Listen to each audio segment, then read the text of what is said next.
Prelim concise note 2.0 unit 11 judiciary and legal system, higher judiciary and governing and structure provisions देखेंगे।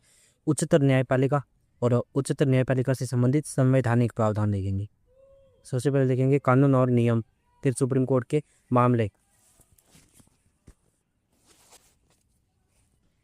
कानून और नियम, संविधान न्यायाधीश जांच अधिनियम 1968 पद से हटाना, ठीक है। न्यायाधीश संरक्षण अधिनियम 1985 उन्मुक्तियाँ मतलब छूट दी गई है।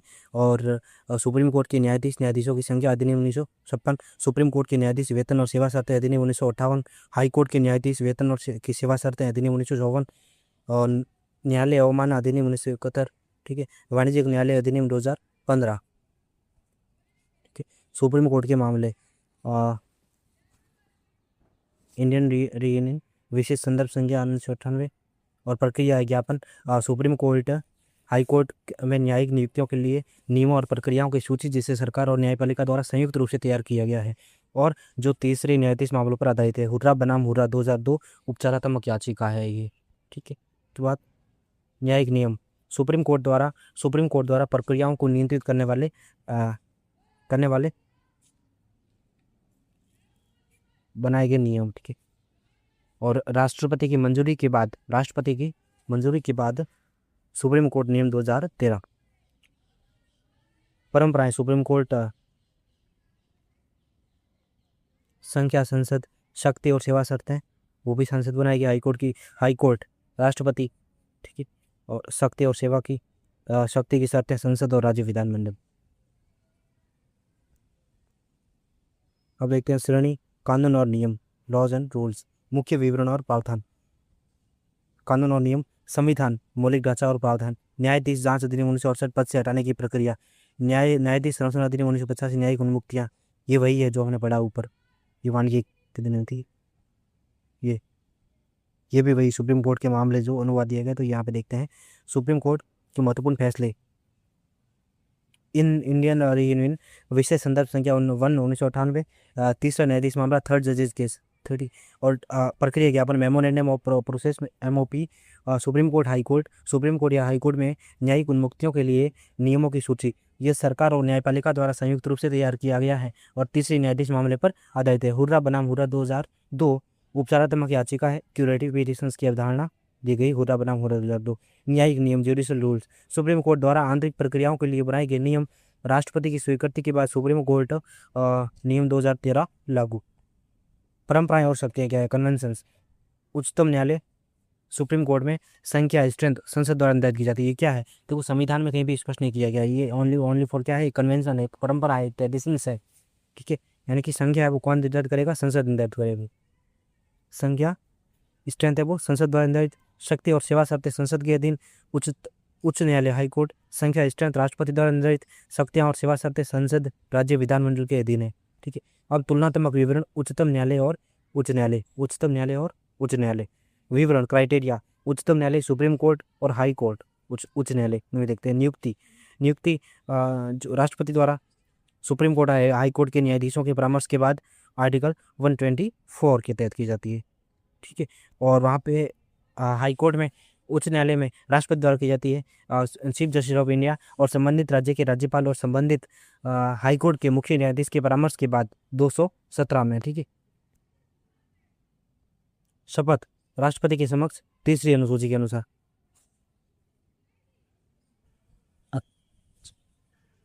नियुक्ति मतलब जो मुख्य न्यायाधीश होते हैं उनकी बात कर रहे हैं, ठीक है। तो राष्ट्रपति द्वारा शपथ कौन दिलाएगा, राष्ट्रपति दिलाएगा, किस सूची के अनुसार, जो सुप्रीम कोर्ट है उनके जो न्यायाधीश होते हैं चीफ जस्टिस, उनको कौन दिलाएगा, राष्ट्रपति दिलाएगा, और तीसरी अनुसूची के अनुसार, ठीक है, थर्ड शेड्यूल, राष्ट्रपति के समक्ष लानी पड़ेगी शपथ। और जो उच्च न्यायालय हाई कोर्ट है उनको राज्यपाल के समक्ष, कौन सी अनुसूची, तीसरी अनुसूची, ठीक है। उसके बाद मुख्य न्यायाधीश या फिर कार्यवाहक मुख्य न्यायाधीश, ये चीफ जस्टिस ऑफ इंडिया परंपरा के अनुसार सबसे जो वरिष्ठ न्यायाधीश होगा उसको है जो चुनेगा, कौन चुनेगा, चीफ जस्टिस ऑफ इंडिया चुनेगा, ठीक है। और इसमें हाई कोर्ट में जो मुख्य न्यायाधीश होता है परंपरा के अनुसार सबसे जो वरिष्ठ होता है, उनको रोस्टर का मास्टर ऑफ रोस्टर, इसका मतलब है कि मामलों और पीठों जो बेंचेस का जो आवंटन है वो प्रशासनिक प्रमुख होता है, सुप्रीम कोर्ट। उसके बाद उधर देखते हैं हाई कोर्ट। हाई कोर्ट संबंधित हाई कोर्ट के मुख्य न्यायाधीश, संबंधित हाई कोर्ट के मुख्य न्यायाधीश। ओके, मामलों और पीठों का आवंटन प्रशासनिक प्रमुख। तो उसके बाद जो हाई कोर्ट है वो संबंधित उच्च न्यायालय के मुख्य न्यायाधीश रोस्टर ऑफ मास्टर होता है। कौन होता है? प्रशासनिक प्रमुख होता है। और मामलों और पीठों का जो बेंचेस है उनका आवंटन कर जाती है। न्यायाधीशों की नियुक्ति और स्थानांतरण कॉलेजियम के माध्यम से होती है। न्यायाधीशों की नियुक्ति और स्थानांतरण किसके माध्यम से? सुप्रीम कोर्ट में कॉलेजियम के माध्यम से, और हाई कोर्ट में भी कॉलेजियम के माध्यम से। और जो तीसरा न्यायिक जो मामला है 1998 का, chief justice of India plus four वरिष्ठतम न्यायाधीशों की सामूहिक सिफारिश पर। और चौथा न्यायाधीश मामला 2015 में एनजेएससी को असंवैधानिक घोषित कर दिया गया। और इसमें chief justice of India plus 2 वरिष्ठतम सुप्रीम कोर्ट के न्यायाधीशों की सामूहिक सिफारिश पर की जाती है। ठीक, हाई कोर्ट में योग्यताएं क्या है? भारत का नागरिक हो, दोनों में वही है, भारत का नागरिक हो, भारत का नागरिक हो, और कम से कम 5 वर्ष तक हाई कोर्ट का न्यायाधीश रहा हो। ये किसके लिए पढ़ रहे हैं हम? कम से कम 5 वर्ष तक हाई कोर्ट का न्यायाधीश रहा हो। ये किसका पढ़ रहे हैं हम? सुप्रीम कोर्ट का पढ़ रहे हैं। अथवा 10 वर्ष तक हाई कोर्ट में क्या रहा हो? एडवोकेट रहा हो। क्या रहा हो? वकील रहा हो। 10 वर्ष तक वकील रहा हो, या फिर 5 साल तक जज रहा हो, न्यायाधीश रहा हो। ठीक है। और राष्ट्रपति की दृष्टि में एक प्रतिष्ठित न्यायविद हो, और न्यूनतम आयु की कोई भी सीमा नहीं है इनमें। और हाई कोर्ट के योग्यता देखते हैं। 10 वर्ष तक न्यायिक पद पर रहा हो। क्या? कम से कम 10 वर्ष तक, 10 ईयर्स तक 10 वर्ष तक कैसे पद पर? न्यायिक पद पर रहा। 10 वर्ष तक न्यायिक पद पर 10 वर्ष तक न्यायिक पद पर रहा हो। 10 वर्ष तक न्यायिक पद पर रहा हो, अथवा 10 वर्ष तक हाई कोर्ट में वकील रहा हो, अथवा 10 वर्ष तक हाई कोर्ट में क्या रहा हो? वकील रहा हो। ठीक है। और न्यूनतम आयु सीमा इसमें भी नहीं है। इसके बाद आगे देखते हैं सुरक्षा और वेतन पेंशन। सुरक्षा, वेतन और पेंशन भारत की जो संचित निधि है, कंसोलिडेटेड फंड ऑफ इंडिया है, उस पर बाधित होते हैं। किनके? सुप्रीम कोर्ट के। ठीक है। वहीं पे राज्यों के देखते हैं, मतलब सुप्रीम हाई कोर्ट के देखते हैं, तो राज्य की संचित निधि है कंसोलिडेटेड फंड ऑफ स्टेट, उन्हीं पे बाधित होती है। ठीक है। पेंशन, लेकिन ध्यान रखना, जो हाई कोर्ट के जो न्यायाधीश होते हैं उनकी जो पेंशन होती है वो भारत की संचित निधि कंसोलिडेटेड फंड ऑफ इंडिया उस पर बाधित होती है। लेकिन जो वेतन होता है वो कंसोलिडेटेड फंड ऑफ स्टेट पर होता है, लेकिन पेंशन उन पे होती है। ठीक है। तो ये ध्यान रखना। और संख्या देखते हैं। स्ट्रेंथ अधिकतम 34, सुप्रीम कोर्ट में कितनी? अधिकतम 34 हो सकती है। और संसद है वो कानून द्वारा संख्या निर्धारित कर सकती है। क्या संविधान में लिखा हुआ? नहीं। क्या है? परंपरा के अनुसार है। किस संसद तय कर सकती है। और उधर हाईकोर्ट में राष्ट्रपति द्वारा, किसके द्वारा? राष्ट्रपति द्वारा समय समय पर निर्धारित किया जाता है। ठीक है। और प्रत्येक हाईकोर्ट के लिए कोई निश्चित या अधिकतम कोई संख्या का कोटा नहीं है, ध्यान रखना। ठीक है। सेवानिवृत्ति और रिटायरमेंट सुप्रीम कोर्ट में 65 वर्ष सेवानिवृत्ति के बाद किसी भी न्यायालय में वकालत नहीं कर सकते। यानी कि 65 वर्ष अपने आप 65 वर्ष आयु पूरी होती है, 65 वर्ष के बाद सेवानिवृत्त हो जाती है। और अगर हम हाई कोर्ट में जाए तो हाई कोर्ट में कितनी है? 62, सॉरी, हाई कोर्ट में 62 है, और सुप्रीम कोर्ट में कितनी है? 65 है। हाई कोर्ट में 62 है। और उसी हाई कोर्ट और निचली अदालतों में वकालत नहीं कर सकते। लेकिन जो हाई कोर्ट के मेंबर होते हैं वो जो निचली सब ऑर्डिनेट कोर्ट होती है उसमें वकालत नहीं कर सकते। और जो अन्य हाई कोर्ट या जो सुप्रीम कोर्ट है उसमें जा सकते हैं। अन्य हाई कोर्ट, अन्य स्टेट के जो हाई कोर्ट है उसमें जा सकते हैं, और सुप्रीम कोर्ट में जा सकते हैं, बट सेम उसी में नहीं। ठीक है। तो ये, और जो सुप्रीम कोर्ट के वो किसी भी न्यायालय में नहीं कर सकते। ठीक है। इस्तीफा किसको देंगे? इस्तीफा राष्ट्रपति को संबोधित करके देते हैं। इस्तीफा राष्ट्रपति को संबोधित करके देते हैं। कौन से? सुप्रीम कोर्ट के। और वो हाई कोर्ट के किसको देंगे? हाई कोर्ट के भी राष्ट्रपति को देंगे। ध्यान रखना, यहाँ पे एक बात मतलब और इसका ना मतलब गलत हो जाता है कि जो ये है आपका, ये राज्यपाल के, भाई जो अगर केंद्र में मतलब सेंट्रल में क्या मतलब सबसे उच्चतम है वो इनको देते हैं, तो जो वहाँ पे होगी वो इनको देंगे, तो नहीं, ये गलत बात है। राज्यपाल को नहीं देंगे। ठीक है। राज्यपाल को नहीं देते हैं। किसको देते हैं? राष्ट्रपति को देते हैं। राज्यपाल को नहीं देते हैं, राष्ट्रपति को देते हैं। ठीक है। दोनों में, सुप्रीम कोर्ट, हाई कोर्ट दोनों। पद से हटाना, रिमूवल कैसे होगा? जो पद से हटाना है, पद से हटाना राष्ट्रपति द्वारा। किसके द्वारा? राष्ट्रपति द्वारा। किस प्रक्रिया के द्वारा? एक संसदीय प्रक्रिया होती है, उसके द्वारा, संसदीय प्रक्रिया के द्वारा प्रक्रिया के द्वारा राष्ट्रपति द्वारा। आधार क्या है? सिद्ध कदाचार, मिसबिहेवियर या असमता, इनकैपेसिटी उसके द्वारा। और वही प्रक्रिया आधार जो उच्चतम न्यायालय के लिए उच्चतम न्यायालय जो सुप्रीम कोर्ट के लिए न्यायालय के लिए न्यायाधीशों के लिए वही। ठीक है, तो सीधा ये मिसबिहेवियर जो इनकैपेसिटी है ये सब आधार दोनों की जो रिमूवल है दोनों के लिए संविधान है, तो दोनों की जो रिमूवल है वो दोनों के लिए समान है। उसके बाद हम देखते हैं संसदीय प्रक्रिया देखते हैं हटाने हेतु। जो ऊपर हमने पढ़ा कि जो पार्लियामेंट्री प्रोसेस है तो वो प्रोसेस किस प्रकार की है। सबसे पहले देखते हैं जो प्रपोजल है, प्रस्ताव है, वो किसी भी सदन में लाया जा सकता है। जो प्रपोजल होता है वो किसी भी सदन में लाया जा सकता है। लोकसभा में 100 या राज्यसभा में 50 सदस्यों का समर्थन होना चाहिए। लोकसभा में कितने? 100 और राज्यसभा में कितने? 50 सदस्यों का 50 सदस्यों का समर्थन चाहिए। ठीक है, समिति समिति कैसी होती है? ये 3 सदस्यीय समिति होती है। सुप्रीम कोर्ट का न्यायाधीश होता है, प्लस हाई कोर्ट का एक मुख्य न्यायाधीश होता है, मतलब जो सिंपल न्यायाधीश। सुप्रीम कोर्ट का सिंपल न्यायाधीश, हाई कोर्ट का मुख्य न्यायाधीश, प्लस जो प्रतिष्ठित जो न्यायविद होते हैं वो शामिल होते हैं। ठीक है, 3 सदस्यीय समिति होती है। मेजोरिटी कैसे होगी? बहुमत की बात करें तो विशेष बहुमत जो स्पेशल मेजोरिटी है, यानी कि कुल सदस्यता का बहुमत प्लस उपस्थित और मतदान करने वाले सदस्यों का 2/3। उपस्थित और मतदान करने वाले सदस्यों का 2/3 और सदस्य जो कुल सदस्यता है, कुल मेंबरशिप है, उनका बहुमत। जैसे कि 5 जो है तो उनका टोटल कितना होगा? 251। तो ये सारी चीज़ें हम देख ली। उसके बाद हाई कोर्ट में भी वही प्रक्रिया जो उच्चतम न्यायालय के न्यायाधीशों के लिए है। न्यायाधीश जांच अधिनियम 1968 के अंडर ये आती है। ठीक है, तो ये वही प्रक्रिया दोनों के लिए, संसदीय प्रक्रिया दोनों के लिए वही है। स्थान देखते हैं, सीट दिल्ली।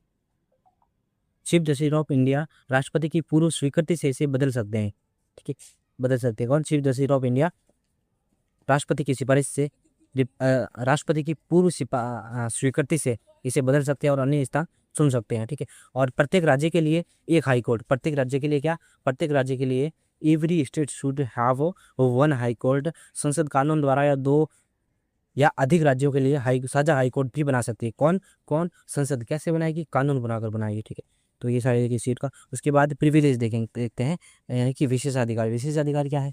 विशेषाधिकारियों की बात करें तो न्यायाधीश संरक्षण अधिनियम 1985 और आधिकारिक क्षमता में किए गए किसी भी कार्य के लिए न्यायाधीश के विरुद्ध कोई दीवानी या आपराधिक कार्यवाही है वो नहीं की जाएगी। वहीं विशेषाधिकार जो उच्चतम न्यायालय के लिए न्यायाधीशों को प्राप्त है। तो हाईकोर्ट में भी इन्हीं को है जो समान रूप से इनको प्राप्त होते हैं। उसके बाद महत्वपूर्ण ग्लोसरी देखते हैं। ये जो CFI का पूरा नाम है कंसोलिडेटेड फंड ऑफ इंडिया। ठीक है, CFS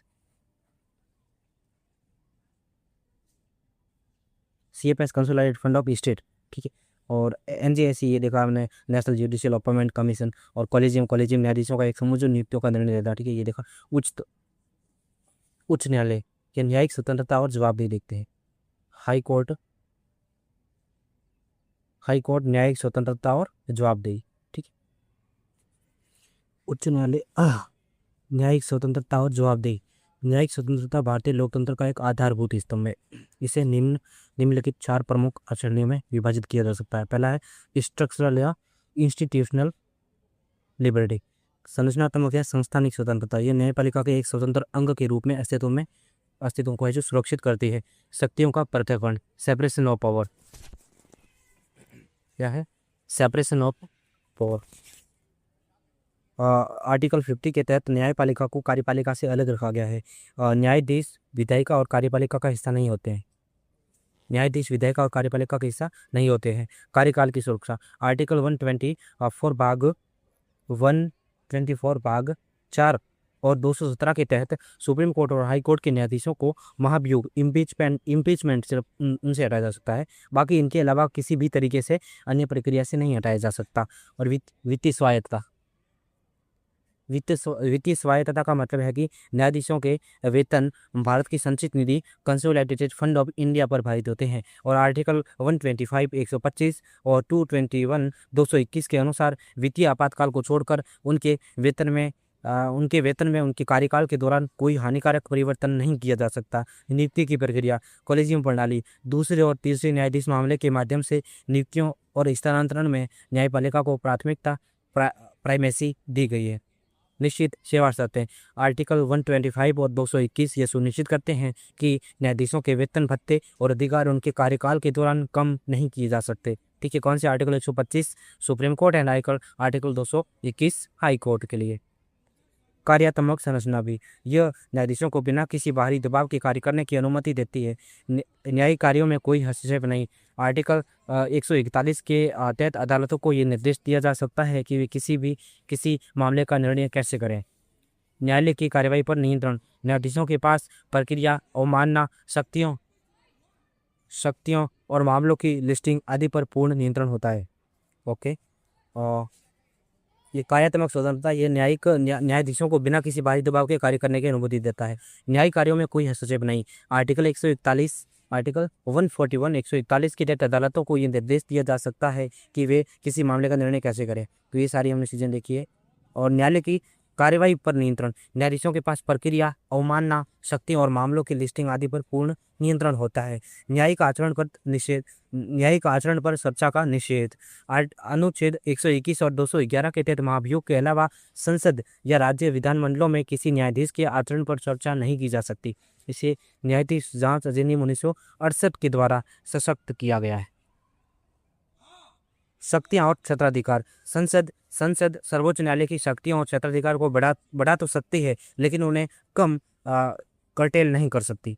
अवमानना के लिए दंड देने की शक्ति, आर्टिकल अनुच्छेद 129 129 एंड 215 215 के तहत supreme court and high court को स्वयं की अवमानना के लिए किसी भी व्यक्ति को दंडित करने की शक्ति प्राप्त है। सी आंतरिक स्वतंत्रता, इसका अर्थ न्यायपालिका के भीतर ही किसी प्रभाव से मुक्ति है, जैसे कि मुख्य न्यायाधीश जैसे वरिष्ठों का अनुचित दबाव न होना। डी निर्णय की स्वतंत्रता, न्यायाधीश मामलों का निर्णय बिना किसी डर या पक्षपात, स्नेह या द्वेष के लेते हैं, या उनके द्वारा ली जाने वाली शपथ तीसरी अनुसूची का मुख्य हिस्सा होती है। तीसरी अनुसूची का मुख्य हिस्सा है। मुख्य बिंदु, क्विक नोट, न्यायिक स्वतंत्रता का अर्थ निरंकुशता नहीं है। ध्यान रखना, जो न्यायिक स्वतंत्रता है उसका अर्थ निरंकुशता नहीं है, कतई नहीं है। ठीक है, भारतीय संविधान में न्यायपालिका की स्वतंत्रता और जवाबदेही, अकाउंटेबिलिटी के बीच एक सूक्ष्म संतुलन बनाया गया है। जहां एक और न्यायाधीशों को सुरक्षा दी गई है, वहीं दूसरी ओर महाभियोग और न्यायिक समीक्षा, जुडिशियल रिव्यू के माध्यम से उनकी जवाबदेही सुनिश्चित की गई है। न्यायिक जवाबदेही के घटक कौन कौन से? विशेष नोट, भारत में आज तक उच्चतम न्यायालय सुप्रीम कोर्ट या उच्च न्यायालय हाई कोर्ट के किसी भी न्यायाधीश को महाभियोग द्वारा पद से नहीं हटाया गया है। तो वेरी वेरी इंपॉर्टेंट फैक्ट है, एग्जाम में कथन के रूप में पूछा जा सकता है कि अभी तक महाभियोग का जो प्रयोग है वो 10 बार किया गया है, इतने बार किया गया है, स्पेसिफिक कोई संख्या दी जाएगी और कह दिया जाएगा कि इतनी बार लाया गया और इतनी बार इनको हटाया गया है। तो ये गलत होगा, क्योंकि महाभियोग द्वारा पद से आज तक उच्चतम न्यायालय और हाईकोर्ट के किसी भी न्यायालय को नहीं हटाया गया है। उसके बाद संवैधानिक जवाबदेही, कॉन्स्टिट्यूशनल अकाउंटेबिलिटी, महाभियोग प्रक्रिया, अनुच्छेद 124(4) और 217(1)(b) के तहत न्यायाधीशों को सिद्ध कदाचार या अक्षमता के आधार पर हटाया जा सकता है। ठीक है, तो अभी तक है जो नहीं हटाया गया है। तो अभी जो जैसे यशवंत वर्मा वाला केस था, उसमें क्या हुआ था कि मतलब जो चर्चा है जो सदन में उस पर चल रही थी, लेकिन उन्होंने बीच में ही रेजिग्नेशन दे दिया, इस्तीफा दे दिया। ठीक है, तो जो वो प्रक्रिया थी वहीं पे समाप्त हो गई। तो ये कथन आज भी सही है मतलब। उसके बाद हम पढ़ते हैं संवैधानिक जवाबदेही, कॉन्स्टिट्यूशनल अकाउंटेबिलिटी। ये क्या होती है? कॉन्स्टिट्यूशनल अकाउंटेबिलिटी देखते हैं। उसमें जो पहला पॉइंट है महाभियोग प्रक्रिया, आर्टिकल 124 पार्ट 4 अनुच्छेद 126 का भाग 4 और 217 का भाग 1b के तहत न्यायाधीशों को सिद्ध कदाचार और अक्षमता यानी कि इनकैपेसिटी के आधार पर हटाया जा सकता है। ठीक है, उसके बाद न्यायाधीश जांच अधिनियम 1968 ये महाभियोग की एक विस्तृत प्रक्रिया निर्धारित करता है। प्रस्ताव प्रपोजल लोकसभा के कम से कम 100 या राज्यसभा के 50 सदस्यों द्वारा हस्ताक्षरित प्रस्ताव पीठासीन अधिकारी अध्यक्ष या सभापति को है जो दिया जाता है। ठीक है। और जांच समिति, फिर पीठासीन अधिकारी 3 सदस्यीय समिति गठित करता है, जिसमें एक सुप्रीम कोर्ट न्यायाधीश, एक हाई कोर्ट के मुख्य न्यायाधीश और एक प्रतिष्ठित न्यायविद शामिल होते हैं। रिपोर्ट और समिति है वो 90 दिन के भीतर अपनी रिपोर्ट देती है, और यदि रिपोर्ट में कदाचार सिद्ध होता है तो सदन में सच्चा और मतदान होता है। ठीक है। और विशेष बहुमत, विशेष सदन में सच्चा और मतदान होता है। ठीक है। विशेष बहुमत प्रस्ताव को प्रत्येक सदन द्वारा, जो प्रपोजल है वो प्रत्येक सदन द्वारा जो कुल सदस्यता जितनी भी है, कुल मेंबरशिप इतनी है, उसके कुल बहुमत प्लस उपस्थित और जो मतदान करने वाले जो सदस्य है उनका 2/3 कितना, उनकी 2/3 बहुमत से पारित होना अनिवार्य, कंपलसरी है। ठीक है, मैंडेटरी है। और राष्ट्रपति की अंतिम मोहर दोनों सदनों से अगर पारित हो जाता है, दोनों सदनों से पारित होने के बाद प्रस्ताव है वो प्रेसिडेंट के पास, किसके पास, राष्ट्रपति के पास भेजा जाता है, जो न्यायाधीशों को हटाने का एक आदेश जारी करते हैं। न्यायाधीशों को हटाने का एक आदेश जारी करते हैं। तीसरा है संपत्ति की घोषणा। 1997 के सुप्रीम कोर्ट के प्रस्ताव के अनुसार न्यायाधीशों को स्वेच्छा से अपनी संपत्ति घोषित करनी चाहिए। हालांकि ये कानूनी रूप से बाध्यकारी नहीं है, कि घोषित कर भी सकते, नहीं भी कर सकते।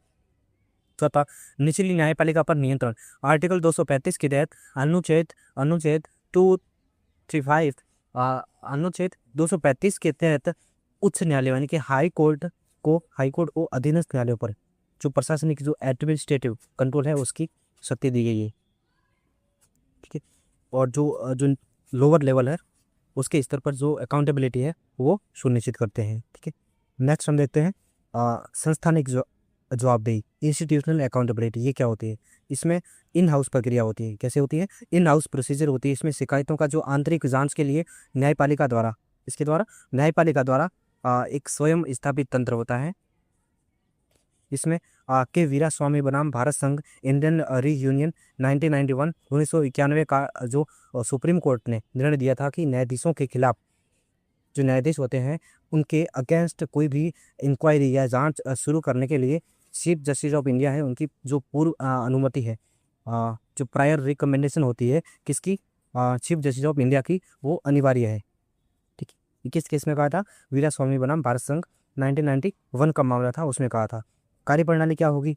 कार्यप्रणाली में कोई भी व्यक्ति तो चीफ जस्टिस ऑफ इंडिया या भारत के राष्ट्रपति के पास, प्रेसिडेंट ऑफ इंडिया के पास गंभीर कदाचार की शिकायत दर्ज करा सकता है। ठीक है। उसके बाद supreme court, chief justice of India की क्या भूमिका है? चीफ जस्टिस ऑफ इंडिया का रोल क्या है? वे निर्धारित करते हैं कि शिकायत अगर गंभीर है या तुच्छ है, और यदि गंभीर है तो संबंधित न्यायाधीश से जवाब मांगा जाता है उनसे। और जांच समिति क्या करती है? अगर संतोषजनक सेटिस्फाइड आंसर नहीं मिलता है तो चीफ जस्टिस ऑफ इंडिया 3 न्यायाधीशों, कितने, 3 न्यायाधीशों के साथ, एक जिसमें 5-1 होगा, एक सुप्रीम कोर्ट का न्यायाधीश होगा। ठीक है, 1 सुप्रीम कोर्ट न्यायाधीश और 2 अन्य हाई कोर्ट के मुख्य न्यायाधीश। 2 कौन होंगे? अन्य हाई कोर्ट के, किसके? हाई कोर्ट के चीफ जस्टिस होंगे। तो उससे जो मिलकर एक समिति बनाते हैं। कार्यवाही के विकल्प क्या है? यदि कदाचार गंभीर है, मतलब जो कदाचार लगाया गया है वो अगर गंभीर है, तो चीफ जस्टिस ऑफ इंडिया संबंधित न्यायाधीश, कौन? चीफ जस्टिस ऑफ इंडिया संबंधित न्यायाधीश को इस्तीफा देने या स्वैच्छिक, मतलब खुद की इच्छा से सेवानिवृत्ति लेने की सलाह दे सकते हैं। कौन? Chief justice of India. और यदि न्यायाधीश है वो इनकार करता है, मान लो चीफ जस्टिस ऑफ इंडिया ने कहा कि इस्तीफा दे दो या सेवानिवृत्ति ले लो, तो और फिर भी जो न्यायाधीश है वो इनकार करता है, तो ऐसे मामले में चीफ जस्टिस ऑफ इंडिया है उन्हें न्यायिक कार्य आवंटन है वो बंद कर देगा, यानी कि जो विड्रॉवल ऑफ द वर्क कर सकते हैं। चौथा है न्यायिक मूल्यों का पुनर्गठन। ये 1999 का मामला है। न्यायपालिका द्वारा अपनाई गई एक नैतिक आचार संहिता है। क्या है? एक कोड ऑफ कंडक्ट है, मोरल कोड ऑफ कंडक्ट है, जो न्यायाधीशों के व्यवहार का एक मानक तय करती है, स्टैंडर्ड तय करती है। उसके बाद बात करते हैं सार्वजनिक जवाबदेही, पब्लिक अकाउंटेबिलिटी। इसमें क्या होता है? इस पहला पॉइंट देखते हैं। इसमें तर्कसंगत निर्णय की रीजन जजमेंट, इनके न्यायाधीशों के निर्णय सार्वजनिक दस्तावेज होते हैं। जो न्यायाधीश होते हैं उनके जो निर्णय होते हैं वो क्या होते हैं? सार्वजनिक दस्तावेज होते हैं। वे न केवल अपील के अधीन हैं बल्कि कानून के विशेषज्ञों और जनता द्वारा आलोचनात्मक जांच के लिए भी खुले हैं। CPIO और सुप्रीम कोर्ट सुप्रीम कोर्ट बनाम सुभाष चंद्र अग्रवाल 2010 का मामला है। इसमें स्पष्ट किया गया कि पारदर्शिता के लिए, किसके लिए, ट्रांसपेरेंसी के लिए राइट टू इन्फॉर्मेशन का जो दायरा है वो न्यायाधीशों के कार्यकाल तक भी पहुंच सकता है। दूसरा, कंटेम्प्ट ऑफ कोर्ट, न्यायालय की अवमानना, ये क्या है? इसमें आर्टिकल 129 किसके लिए, किससे रिलेटेड है?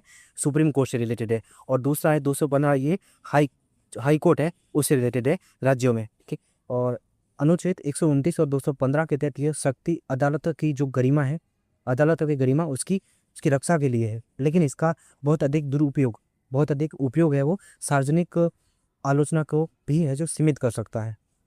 भारतीय न्यायपालिका में जो इंडियन ज्यूडिशरी सिस्टम है उसमें स्वतंत्रता को सर्वोच्च स्थान दिया गया है, लिबर्टी को सुप्रीम स्थान है जो दिया गया है।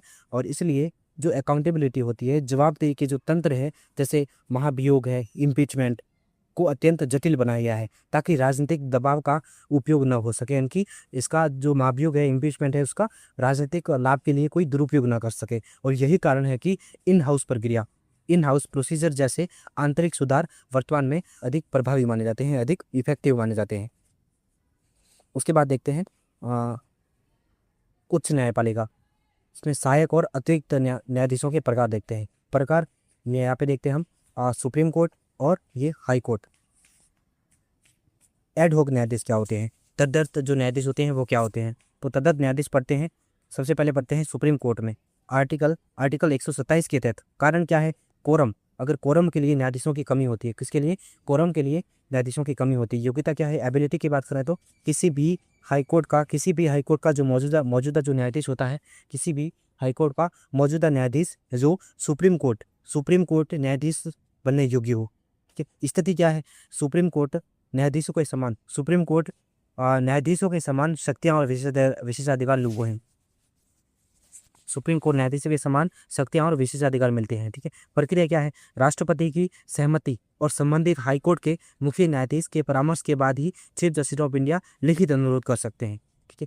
अब हाईकोर्ट में देखते हैं तो हाईकोर्ट में जो आर्टिकल आपका 224A है, क्या 224A के तहत जो एडॉक जो न्यायाधीश है, तदर्थ न्यायाधीश है, वो नियुक्त किया जाता है। कारण क्या है? जैसे मुकदमों का जो बैकलॉग हो या कुछ कठिन मामले हो जिसमें ज़्यादा जजों की आवश्यकता हो, काम बढ़ गया हो, तो ऐसे ये कारण हो सकते हैं। योग्यता क्या है? सेवानिवृत्त हाईकोर्ट का न्यायाधीश होना चाहिए। योग्यता उनके लिए यही है कि सेवानिवृत्त हाईकोर्ट का न्यायाधीश होना चाहिए, सुप्रीम कोर्ट का नहीं। या अगर आपको भ्रमित करने के लिए, ट्रैप में फंसाने के लिए यहाँ पे सुप्रीम कोर्ट लिख देंगे तो वो गलत होगा। योग्यता क्या है?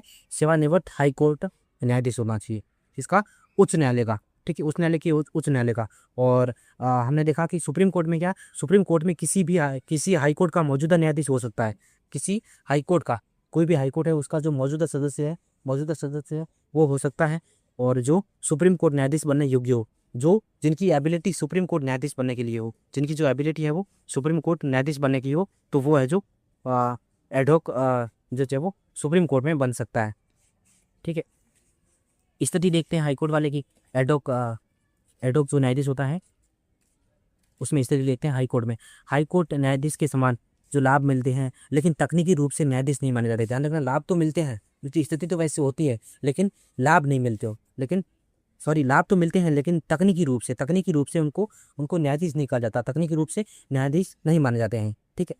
न्यायाधीश नहीं माने जाते हैं। प्रक्रिया क्या होगी? प्रोसीजर की बात करें तो राष्ट्रपति की सहमति से, किसकी सहमति से? प्रेसिडेंट ऑफ इंडिया की सहमति से संबंधित हाईकोर्ट के मुख्य न्यायाधीश अनुरोध कर सकते हैं। ठीक है। राष्ट्रपति की सहमति से संबंधित हाईकोर्ट के मुख्य न्यायाधीश अनुरोध कर सकते हैं। नोट, फरवरी 2026 में कॉलेजियम ने पहली बार इलाहाबाद हाईकोर्ट में एक साथ 5 तदर्थ न्यायाधीशों की नियुक्ति की है। ठीक है। तो ये नोट है, फरवरी 2026 में कॉलेजियम ने पहली बार इलाहाबाद हाईकोर्ट में एक साथ 5 तदर्थ न्यायाधीशों की नियुक्ति की है। ठीक है। तो इधर देखा, प्रक्रिया राष्ट्रपति की सहमति से हाईकोर्ट के मुख्य न्यायाधीश के परामर्श के बाद चीफ जस्टिस ऑफ इंडिया लिखित अनुरोध कर सकते हैं। ठीक है। अब ये है सेवानिवृत्त और रिटायरमेंट है वो अगले वीडियो में करेंगे। Thank you. और देखेंगे सेवानिवृत्त। ठीक है। रिटायर्ड न्यायाधीश, सेवानिवृत्त न्यायाधीश होते हैं उसको। ठीक है। अनुच्छेद 128 के तहत है जो सेवानिवृत्त न्यायाधीश है उनको उनको है जो रखा जा सकता है अतिरिक्त न्यायाधीश, ठीक है। हाई कोर्ट की बात कर रहे हैं, सॉरी सुप्रीम कोर्ट की बात कर रहे हैं, ठीक है। आर्टिकल 128 में उनकी जो रिटायर्ड जज होते हैं, रिटायर्ड न्यायाधीश होते हैं, वो 128 के तहत उनको मतलब रिक्वेस्ट की जा सकती है कि काम करने के लिए। कारण क्या है, संविधान में कोई विशिष्ट कारण उल्लेखित नहीं है इसके लिए। योग्यता क्या है, सेवानिवृत्त सुप्रीम कोर्ट न्यायाधीश या सेवानिवृत्त हाई कोर्ट न्यायाधीश जो सुप्रीम कोर्ट न्यायाधीश बनने की योग्यता रखता हो या उसके योग्य हो। स्थिति क्या है, स्थिति ये है कि सुप्रीम कोर्ट न्यायाधीश के समान लाभ मिलेगा, ठीक है, सुप्रीम कोर्ट न्यायाधीश के समान लाभ मिलेगा, लेकिन पद पर न्यायाधीश नहीं माने जाते हैं ये अक्सर, ठीक है। और प्रक्रिया क्या होगी, राष्ट्रपति की सहमति से, किसकी सहमति से, राष्ट्रपति की सहमति से जो चीफ जस्टिस ऑफ इंडिया है वो अनुरोध कर सकते हैं इनसे, ठीक है। और ये जो सेवानिवृत्त न्यायाधीश वाला कॉन्सेप्ट है ये आपका हाई कोर्ट में लागू नहीं है, क्योंकि हाई कोर्ट के लिए आर्टिकल 224 ए ही सेवानिवृत्त न्यायाधीशों को कवर करता है, ठीक है। उसके बाद देखते हैं अतिरिक्त एडिशनल न्यायाधीश, अतिरिक्त न्यायाधीश। इसमें ये सुप्रीम कोर्ट में लागू नहीं है, सुप्रीम कोर्ट में लागू नहीं है, ध्यान रखना, ये एडिशनल न्यायाधीश वाला सुप्रीम कोर्ट में लागू नहीं है। और हाई कोर्ट की बात करी जाए तो आर्टिकल 224 भाग 1 के तहत, आर्टिकल 224 भाग 1 के तहत जो ये कंसेप्ट है, कौन से वाला, कौन सा, अतिरिक्त एडिशनल न्यायाधीश का, ठीक है, अतिरिक्त न्यायाधीश का। कारण क्या है, कारण ये है कि हाई कोर्ट के कार्यों में अस्थायी वृद्धि हो जाए या बकाया मामले जो बैकलॉग है वो बढ़ जाए। योग्यता क्या है इसके लिए, हाई कोर्ट न्यायाधीश बनने की योग्य हो, मतलब कोई भी न्यायाधीश जो हाई कोर्ट के न्यायाधीश बनने योग्य हो, बस वो, ठीक है। स्थिति क्या है, हाई कोर्ट न्यायाधीश के समान अवधि अधिकतम 2 वर्ष या 62 वर्ष की आयु तक है जो रह सकता है। प्रक्रिया क्या है, राष्ट्रपति द्वारा नियुक्त किए जाते हैं, ठीक है, किसके द्वारा, राष्ट्रपति द्वारा, जबकि सुप्रीम कोर्ट में ऐसा कुछ नहीं है, ठीक है। ये अतिरिक्त वाला, अतिरिक्त न्यायालय वाला।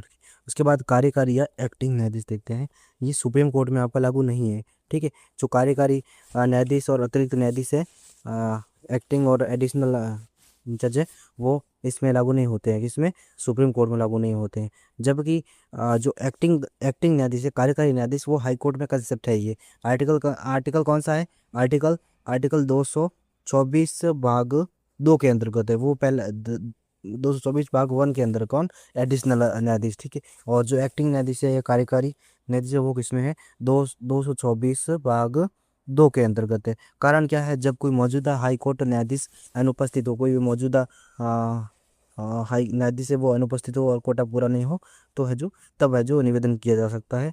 तो कार्य करने में या भी उपस्थित है तो कार्य करने में असमर्थ है, ठीक है, XYZ कोई भी वजह है, तो ये कारण हो सकता है, ठीक है। योग्यता क्या होनी चाहिए, योग्यता जो हाई कोर्ट के न्यायाधीश बनने योग्य हो, जो हाई कोर्ट के न्यायाधीश बनने योग्य हो, ठीक है। एक्टिंग और इन दोनों में से हमें शर्त है ये योग्यता वाली, ठीक है। अवधि कितनी होगी, जब स्थिति देखते हैं, स्थिति हाई कोर्ट के न्यायाधीश के समान है, इसमें भी हाई कोर्ट के न्यायाधीश के समान है आपके एडिशनल में, ठीक है। अवधि कितनी होगी, जब तक स्थायी न्यायाधीश कार्य पर, जब तक जो स्थायी न्यायाधीश है वो कार्य पे वापस नहीं आ जाता तब तक, ठीक है। प्रक्रिया क्या है, ये भी राष्ट्रपति द्वारा नियुक्त होते हैं, दोनों एडिशनल एंड कार्यकारी न्यायाधीश जो कि सुप्रीम कोर्ट में नहीं होते, हाई कोर्ट में होते हैं, दोनों राष्ट्रपति द्वारा नियुक्त होते हैं, ठीक है। उसके बाद देखते हैं हाई कोर्ट में एडहॉक और सेवानिवृत्त जजों की नियुक्ति पर 2025 में सुप्रीम कोर्ट के दिशा निर्देश आए, क्या आए थे, दिशा निर्देश आए थे सुप्रीम कोर्ट के 2025 में। सुप्रीम कोर्ट ने 2021 में लोक प्रहरी मामले में कुछ शर्तें तय की थी, इनमें से किसी भी शर्त के आधार पर हाई कोर्ट के सेवानिवृत्त जजों को एडहॉक जज के तौर पर नियुक्त किया जा सकता था। और जनवरी 2025 में सुप्रीम कोर्ट ने इन दिशा निर्देशों में से कुछ को संशोधित किया है। तो सबसे पहले देखते हैं मानदंड, इनकी क्राइटेरिया देखेंगे, उसके बाद जो मूल दिशा निर्देश थे लोक प्रहरी 2021 में, फिर जो नया अद्यतन किया दिशा निर्देश 2025 में नया है। पहले रिक्तियों का प्रतिशत, जो हाईकोर्ट है आपका, उसमें 20% से अधिक जो रिक्तियां होने पर, ठीक है, ये होता था। और नया अद्यतन आया, ये हटा दिया गया है। अब रिक्तियों का होना नियुक्ति के लिए अनिवार्य शर्त नहीं है, अब रिक्तियों का होना नियुक्ति के लिए कोई अनिवार्य शर्त है वो नहीं है, ठीक है। उसके बाद देखते हैं मामलों की लंबी अवधि। यदि विशिष्ट श्रेणी के मामले में 5 वर्ष से अधिक समय से लंबित हो तो, लेकिन जो नया अद्यतन आया है वो यथावत वही का वही है, ठीक है। मामलों की लंबी अवधि वाला पुराने मामलों का अनुपात है। यदि हाईकोर्ट के कुल मामलों के 10% से अधिक मामले 5 वर्ष से अधिक पुराने हो तो, और ये वही है नियम, ठीक है। निस्तारण दर, यदि मामलों के निस्तारण की दर और नए दर्ज होने वाले मामले फिलिंग रेट कम हो तो, और ये भी दो वही है, ये तब था। ठीक है, अधिकतम संख्या कोई स्पष्ट सीमा निर्धारित नहीं थी, ध्यान रखना। जो अधिकतम संख्या थी वो निर्धारित नहीं थी 2021 वाले में। 2025 में नया है, इसमें तदर्थ और सेवानिवृत्त न्यायाधीशों की जो संख्या है वो हाईकोर्ट की कुल स्वीकृत संख्या, जो हाईकोर्ट की कुल स्वीकृत संख्या है उसके 10% से कम होगी। कितनी? उसके 10% से कम होनी चाहिए। ठीक है, उसके बाद अधिकार क्षेत्र देखते हैं, ज्यूरिडिक्शन। ज्यूरिडिक्शन ज्यूरिस्डिक्शन देखते हैं, उसमें सभी प्रकार के मामलों की सुनवाई कर सकते थे। क्या? सभी प्रकार के मामलों की सुनवाई है जो वो कर सकते थे। अधिकार क्षेत्र इसका आता था, किस में आता था? मूल दिशा निर्देशों के बारे में। किस में बारे में पढ़ रहे हैं हम? हाई कोर्ट के बारे में पढ़ रहे हैं। ठीक है, ये मूल दिशा निर्देश। और जो नया अद्यतन आया वो क्या है? इसमें नया आया है कि तद्दत जो एड हॉक और जो सेवानिवृत्त जो रिटायर्ड न्यायाधीश है वो केवल आपराधिक अपीलों, जो क्रिमिनल अपील्स होती हैं, उनकी सुनवाई कर सकते हैं। तो वेरी वेरी इंपॉर्टेंट 2025 अपडेट हुआ था कि जो तद्दत और सेवानिवृत्त न्यायाधीश है वो केवल आपराधिक मामलों, जो क्रिमिनल अपील है, उनकी उनकी सुनवाई कर सकते हैं, बाकी की नहीं कर सकते। तो ध्यान रखना, कौन सी? सेवानिवृत्त और तदर्थ और एड हॉक एंड रिटायर्ड जज केवल आपराधिक यानी कि क्रिमिनल की कर सकते हैं। ठीक है, उसके बाद उच्च न्यायालय स्थिति और शक्तियाँ। उच्च न्यायालय स्थिति एवं शक्तियाँ, विवरण देखते हैं। पदानुक्रम हायरार्की, और उसके बाद सुप्रीम कोर्ट और हाई कोर्ट। ठीक है, और इसमें हायरार्की देखते हैं।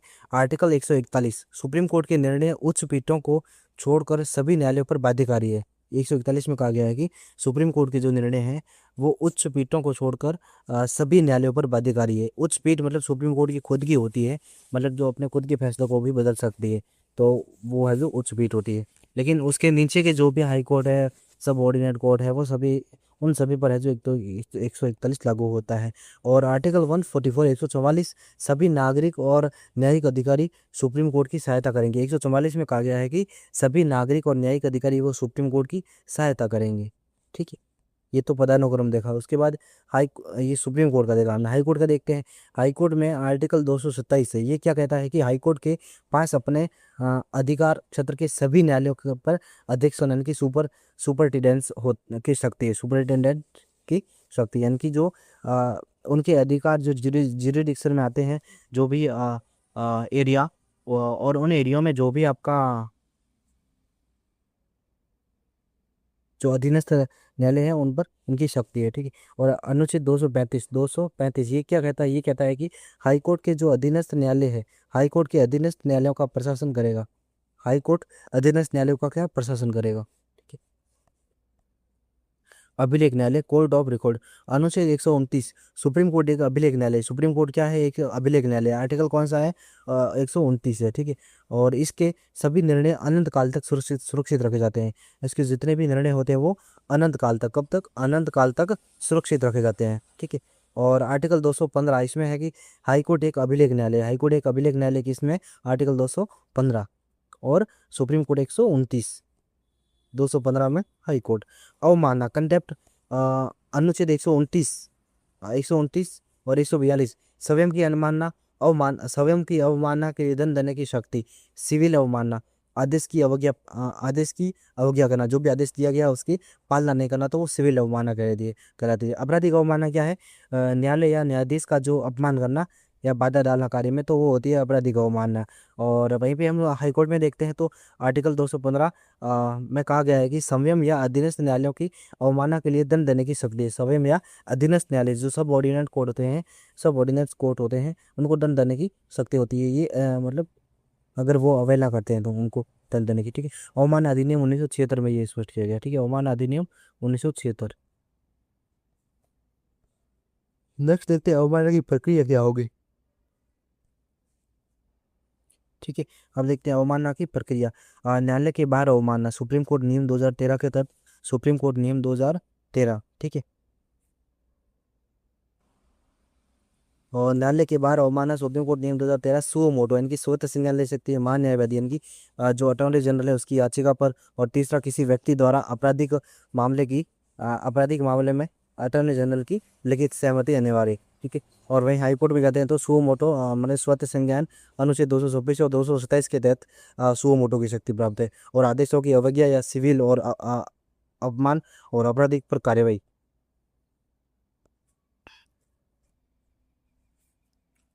ठीक है। अतिरिक्त शक्तियाँ देखते हैं। अतिरिक्त शक्तियाँ 138 और आर्टिकल अनुच्छेद 138 से 140 संसद सुप्रीम कोर्ट की शक्तियों को बढ़ा सकती है और लेकिन घटा नहीं सकती। बढ़ा सकती है लेकिन घटा नहीं सकती। ठीक है। जिसमें आर्टिकल 138 से 140 तक ये दिया गया है। और संघ सूची के विषयों पर विस्तार कर सकते हैं। ठीक है। मौलिक अधिकारों के परे, मौलिक अधिकारों के परे रिट शक्तियों का विस्तार, मौलिक अधिकारों के परे ध्यान रखना। ठीक है। और अगर हाईकोर्ट में हम आते हैं तो लागू नहीं होती है। और हाईकोर्ट की शक्तियाँ मुख्य रूप से संविधान और संबंधित राज्य कानूनों द्वारा निर्धारित होती है। हाईकोर्ट की जो शक्तियाँ होती है मुख्य रूप से संविधान और संबंधित राज्य कानूनों द्वारा निर्धारित होती है। ठीक है। कर्मचारी staff chief justice of India द्वारा नियुक्त संसदीय कानून के अधीन वे और भारत की संसदीय निधि पर है जो पारित होता है कंसोलिडेटेड फंड ऑफ इंडिया पर। हाईकोर्ट के हाई हाईकोर्ट के मुख्य न्यायाधीश द्वारा नियुक्त होते हैं। वे राज्य की जो संसदीय निधि है उस पर भारित होता है। ध्यान रखना, खर्चा है वो राज्य की निधि पर है। और सुप्रीम कोर्ट और कर्मचारी होगा इनका भारत की संसदीय निधि पर। राज्यों का हाईकोर्ट का राज्यों की संसदीय निधि पर। ठीक है। मामलों का आवंटन सीजीआई रोस्टर ऑफ मास्टर, जो चीफ जस्टिस ऑफ इंडिया वो क्या है, रोस्टर ऑफ मास्टर है। और डिवीजन बेंच 2/3 न्यायाधीश। ठीक है। मृत्युदंड कम से कम 3 न्यायाधीशों द्वारा सुनाई। अगर मृत्युदंड का कोई मामला है तो 3 सदस्य जरूरी होने। संवैधानिक पीठ अनुच्छेद 145 आर्टिकल 145 5 या अधिक न्यायाधीश संविधान की व्याख्या हेतु की। मुख्य न्यायाधीश chief justice and high court, chief justice of high court roster of master के रूप में बेंचों को मामले आवंटित करते हैं। ठीक है। बेंचों को मामले आवंटित करते हैं। ठीक है। अब हम देखेंगे न्यायपालिका की स्वतंत्रता श्रेणी, मुख्य विवरण, अनुकूल पूर्व शर्त, फेवरेबल प्री कंडीशंस, लिखित संविधान, एक स्पष्ट और लिखित दस्तावेज जो न्यायपालिका की शक्तियों को परिभाषित करता है। ठीक है। इसके लिए आवश्यक इसेंशियल फॉर, इसके लिए आवश्यक है कानून के शासन के लिए, रूल ऑफ लॉ के लिए, न्यायिक समीक्षा जुडिशियल रिव्यू के लिए, संघवाद यानी कि फेडरलिज्म के लिए, शक्तियों का पृथक्करण मीन्स सेपरेशन ऑफ पावर के लिए, कोई भी लोकतंत्र यानी कि एनी डेमोक्रेसी। तो इनके लिए आवश्यक होती है क्या, किसकी स्वतंत्रता, न्यायपालिका की स्वतंत्रता। किसके लिए, कानून का शासन के लिए, न्यायिक समीक्षा के लिए, संघवाद के लिए और शक्तियों के पृथक्करण के लिए और किसी भी डेमोक्रेसी के लिए जो न्यायपालिका की स्वतंत्रता वो एसेंशियल है। प्रतिबंधित कैसे की जा सकती है, संवैधानिक प्रावधान क्या है, रेफलेक्शन देखते हैं। प्रतिबंध प्रतिबिंब संवैधानिक प्रावधान क्या है, नियुक्ति और स्थानांतरण। और नियुक्ति अपॉइंटमेंट एंड जो ट्रांसफर होता है, नियुक्ति और स्थानांतरण होता है वो राष्ट्रपति द्वारा होता है। किसके द्वारा होता है, राष्ट्रपति द्वारा। सुप्रीम कोर्ट के न्यायाधीशों के साथ परामर्श के बाद कॉलेजियम प्रणाली पर, ध्यान रखना, राष्ट्रपति द्वारा किया जाता है, कॉलेजियम प्रणाली पर होता है। लेकिन सुप्रीम कोर्ट के जो न्यायाधीश होते हैं उनके परामर्श के बाद किसके द्वारा, राष्ट्रपति के द्वारा। कार्यकाल की सुरक्षा दी गई है, इनके पद से हटाना केवल राष्ट्रपति है जो इनको पद से हटा सकते हैं। और संसद के विशेष बहुमत स्पेशल जो मेजोरिटी सेकंड है, इसका मतलब ये हुआ कि इट मीन्स कि आपको 2/3 जो उपस्थित रहो मतदान करने वाले का 2/3 और कुल जो मेंबरशिप है उनका उनका मेजोरिटी। ठीक है। तो दी गई है। और सेवा की शर्तें देखते हैं। कार्यकाल के दौरान वेतन कम नहीं किया जा सकता। कार्यकाल के दौरान वेतन है जो वो कम नहीं किया जा सकता। 125 और 221 से जो हाई कोर्ट में और 125 किसमें है, सुप्रीम कोर्ट वाला। ठीक है। और आचरण पर चर्चा, विधायिका में न्यायालयों के आचरण पर चर्चा नहीं की जा सकती जब तक कि उन्हें हटाने का प्रस्ताव न हो। ये आर्टिकल 121 में कहा गया है। 121 में कहा गया है कि है जो सदन में विधायिका में न्यायाधीशों के आचरण पर है जो चर्चा नहीं की जा सकती।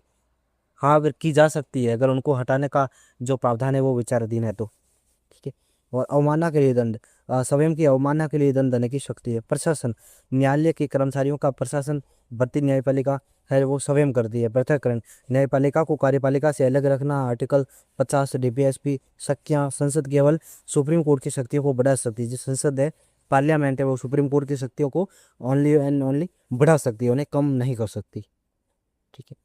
भारत की उच्च न्यायपालिका और न्यायपालिका, उच्चतम न्यायालय और उच्च न्यायालय के क्षेत्राधिकार देखते हैं, ज्यूरिसडिक्शन देखते हैं, ज्यूरिसडिक्शन। क्षेत्राधिकार देखेंगे इधर ज्यूरिसडिक्शन और इधर पहले सुप्रीम कोर्ट देखेंगे एंड देन हाई कोर्ट, उच्चतम न्यायालय और उच्च न्यायालय। ओरिजिनल देख लेते हैं, मूल। ठीक है। उसके बाद अपील ये देख लेते हैं, उसके बाद असाधारण अपील ये देखते हैं, फिर सरकारी एडवाइजरी देखेंगे, तो ये सारे देखेंगे। तो सबसे पहले बात करते हैं मूल की। आर्ट सॉरी 1 पॉइंट है इसमें, आर्टिकल 32 में, आर्टिकल 32 में रिट जारी कर सकते हैं। और ये जो है आपके हाई कोर्ट, वो आर्टिकल 225, अनुच्छेद 225 हाई कोर्ट का संविधान पूर्व क्षताधिकार, संविधान पूर्व क्षताधिकार संरक्षित करते हैं 225 में, संविधान पूर्व क्षताधिकार संरक्षित करते हैं। और इसमें मौलिक अधिकारों को लागू करने के लिए आदेश या रिट जारी करने की शक्ति है आर्टिकल 32 में। और वही पावर है वो किस में है, आर्टिकल 226 में है, 226 में हाई कोर्ट में है, ठीक है। रिट जारी कर सकते हैं, और ये PCN 10 में जो समझाया गया है, ठीक है, PCN 10 में, ठीक है। और इसमें जो 225 में हाईकोर्ट का संविधान पूर्व क्षताधिकार संरक्षित है, यानी संसद और राज्य दोनों ही शक्तियों में बदलाव कर सकते हैं, ठीक है, दोनों ही बदलाव कर सकते हैं। दूसरा पॉइंट है कि अनुच्छेद 71 71 और राष्ट्रपति उपराष्ट्रपति का चुनाव विवाद, ठीक है। आर्टिकल 71 में है कि जो उपराष्ट्रपति या उपराष्ट्रपति से में अगर कोई विवाद उपज जाता है चुनाव में, तो राष्ट्रपति या उपराष्ट्रपति के चुनाव से संबंधित किसी भी विवाद को जांच का निर्णय है वो ये जांच और निर्णय करने का एकमात्र अधिकार है, एकमात्र अधिकार है, ठीक है। अब देखेंगे आर्टिकल किसको अधिकार है, सुप्रीम कोर्ट को, ठीक है। ये इंपॉर्टेंट बात है कि मतलब राष्ट्रपति और उपराष्ट्रपति के चुनाव से संबंधित किसी भी वाद या विवाद की जांच और निर्णय करने का एकमात्र अधिकार किसको, इलेक्शन कमीशन को नहीं, ध्यान रखना, इलेक्शन कमीशन को नहीं है, किसको है, किसको है, किसको है, सुप्रीम कोर्ट को है, ओके। और वहीं पे हमें इसमें देखते हैं अनुच्छेद 228 स्थानांतरण याचिका यानी कि ट्रांसफर पिटिशंस, आधार क्या है, संविधान कॉन्स्टिट्यूशन ऑफ इंडिया की व्याख्या, निचली अदालत से हाई कोर्ट में जो ट्रांसफ़र है वो, हाई कोर्ट का जो ट्रांसफ़र है वो कैसे हो सकता है, जो निचली अदालत से, निचली अदालत है उससे हाई कोर्ट में हो सकता है, ठीक है। और मामले का जो निपटारा करना और व्याख्या देने के बाद निचला जो अदालत है, अदालत को वापस भेजना, ठीक है। तो ये सारी चीज़ें देखी मैंने।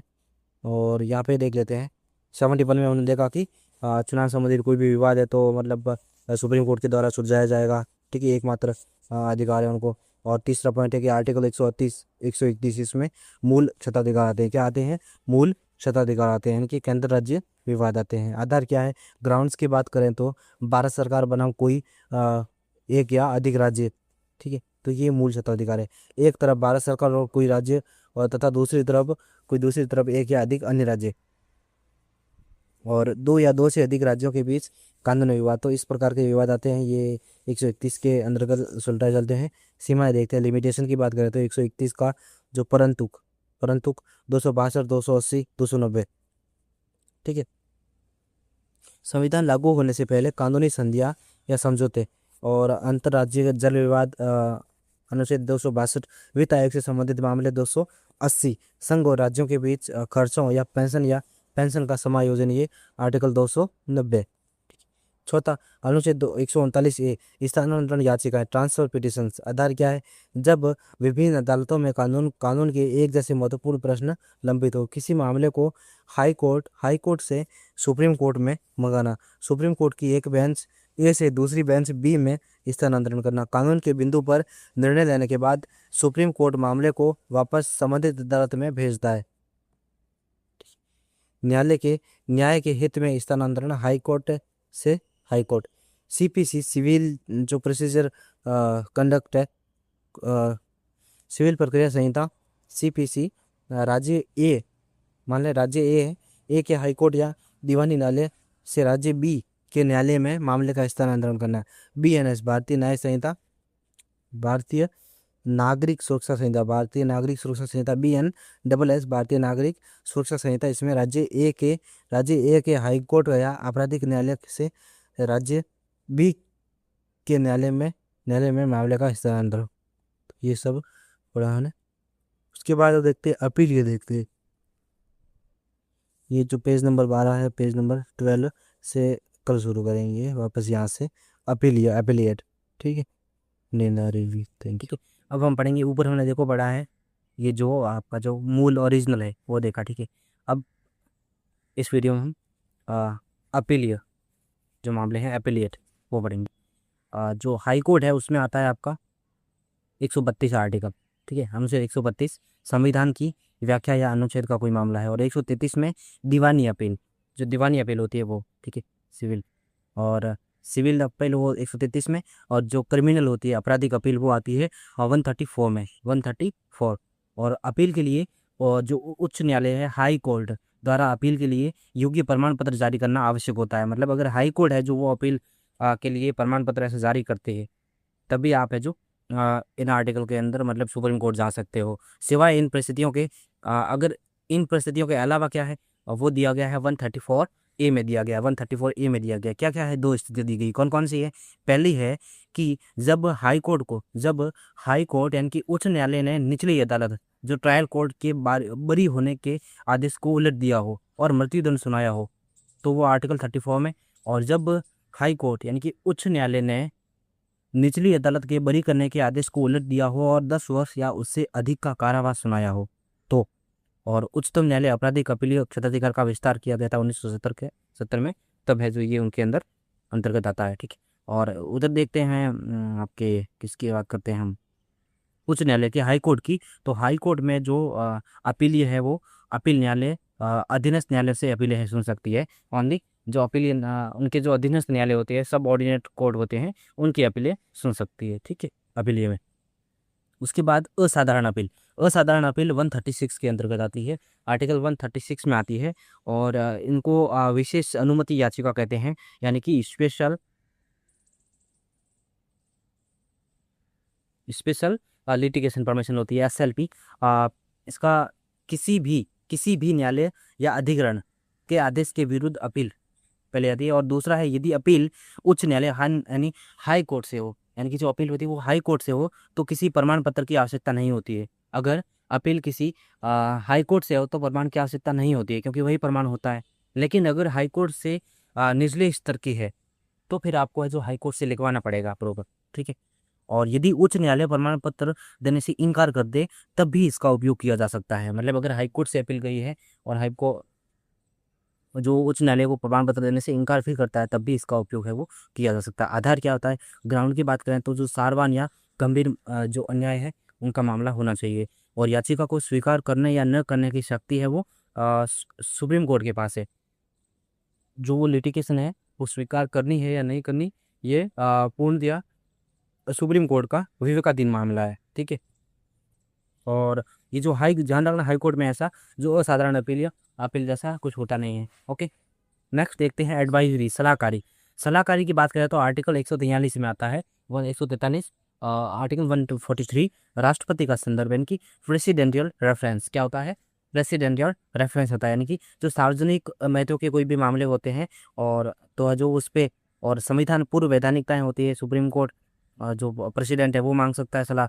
और इसमें जो सार्वजनिक महत्व वाले होते हैं, सुप्रीम कोर्ट राय देने से इनकार कर सकता है। जो सार्वजनिक महत्व के मामले होते हैं उसमें सुप्रीम कोर्ट राय देने से मना कर सकता है। संविधान पूर्व वैधानिकताएं, इसमें सुप्रीम कोर्ट को राय देनी होगी, ध्यान रखना। जो संविधान पूर्व वैधानिकताएं होती है उसमें सुप्रीम कोर्ट को राय देनी होगी, ठीक है। तो जो सार्वजनिक महत्व के कोई भी मामले हैं, पब्लिक इंटरेस्ट के, पब्लिक इंपोर्टेंस के कोई भी मामलों में राष्ट्रपति अगर पूछ सकता है, लेकिन सुप्रीम कोर्ट जवाब देने के लिए बाध्य नहीं है, ठीक है। पहली बात तो हम समझ गए। दूसरी है संविधान पूर्व वैधानिकताएं।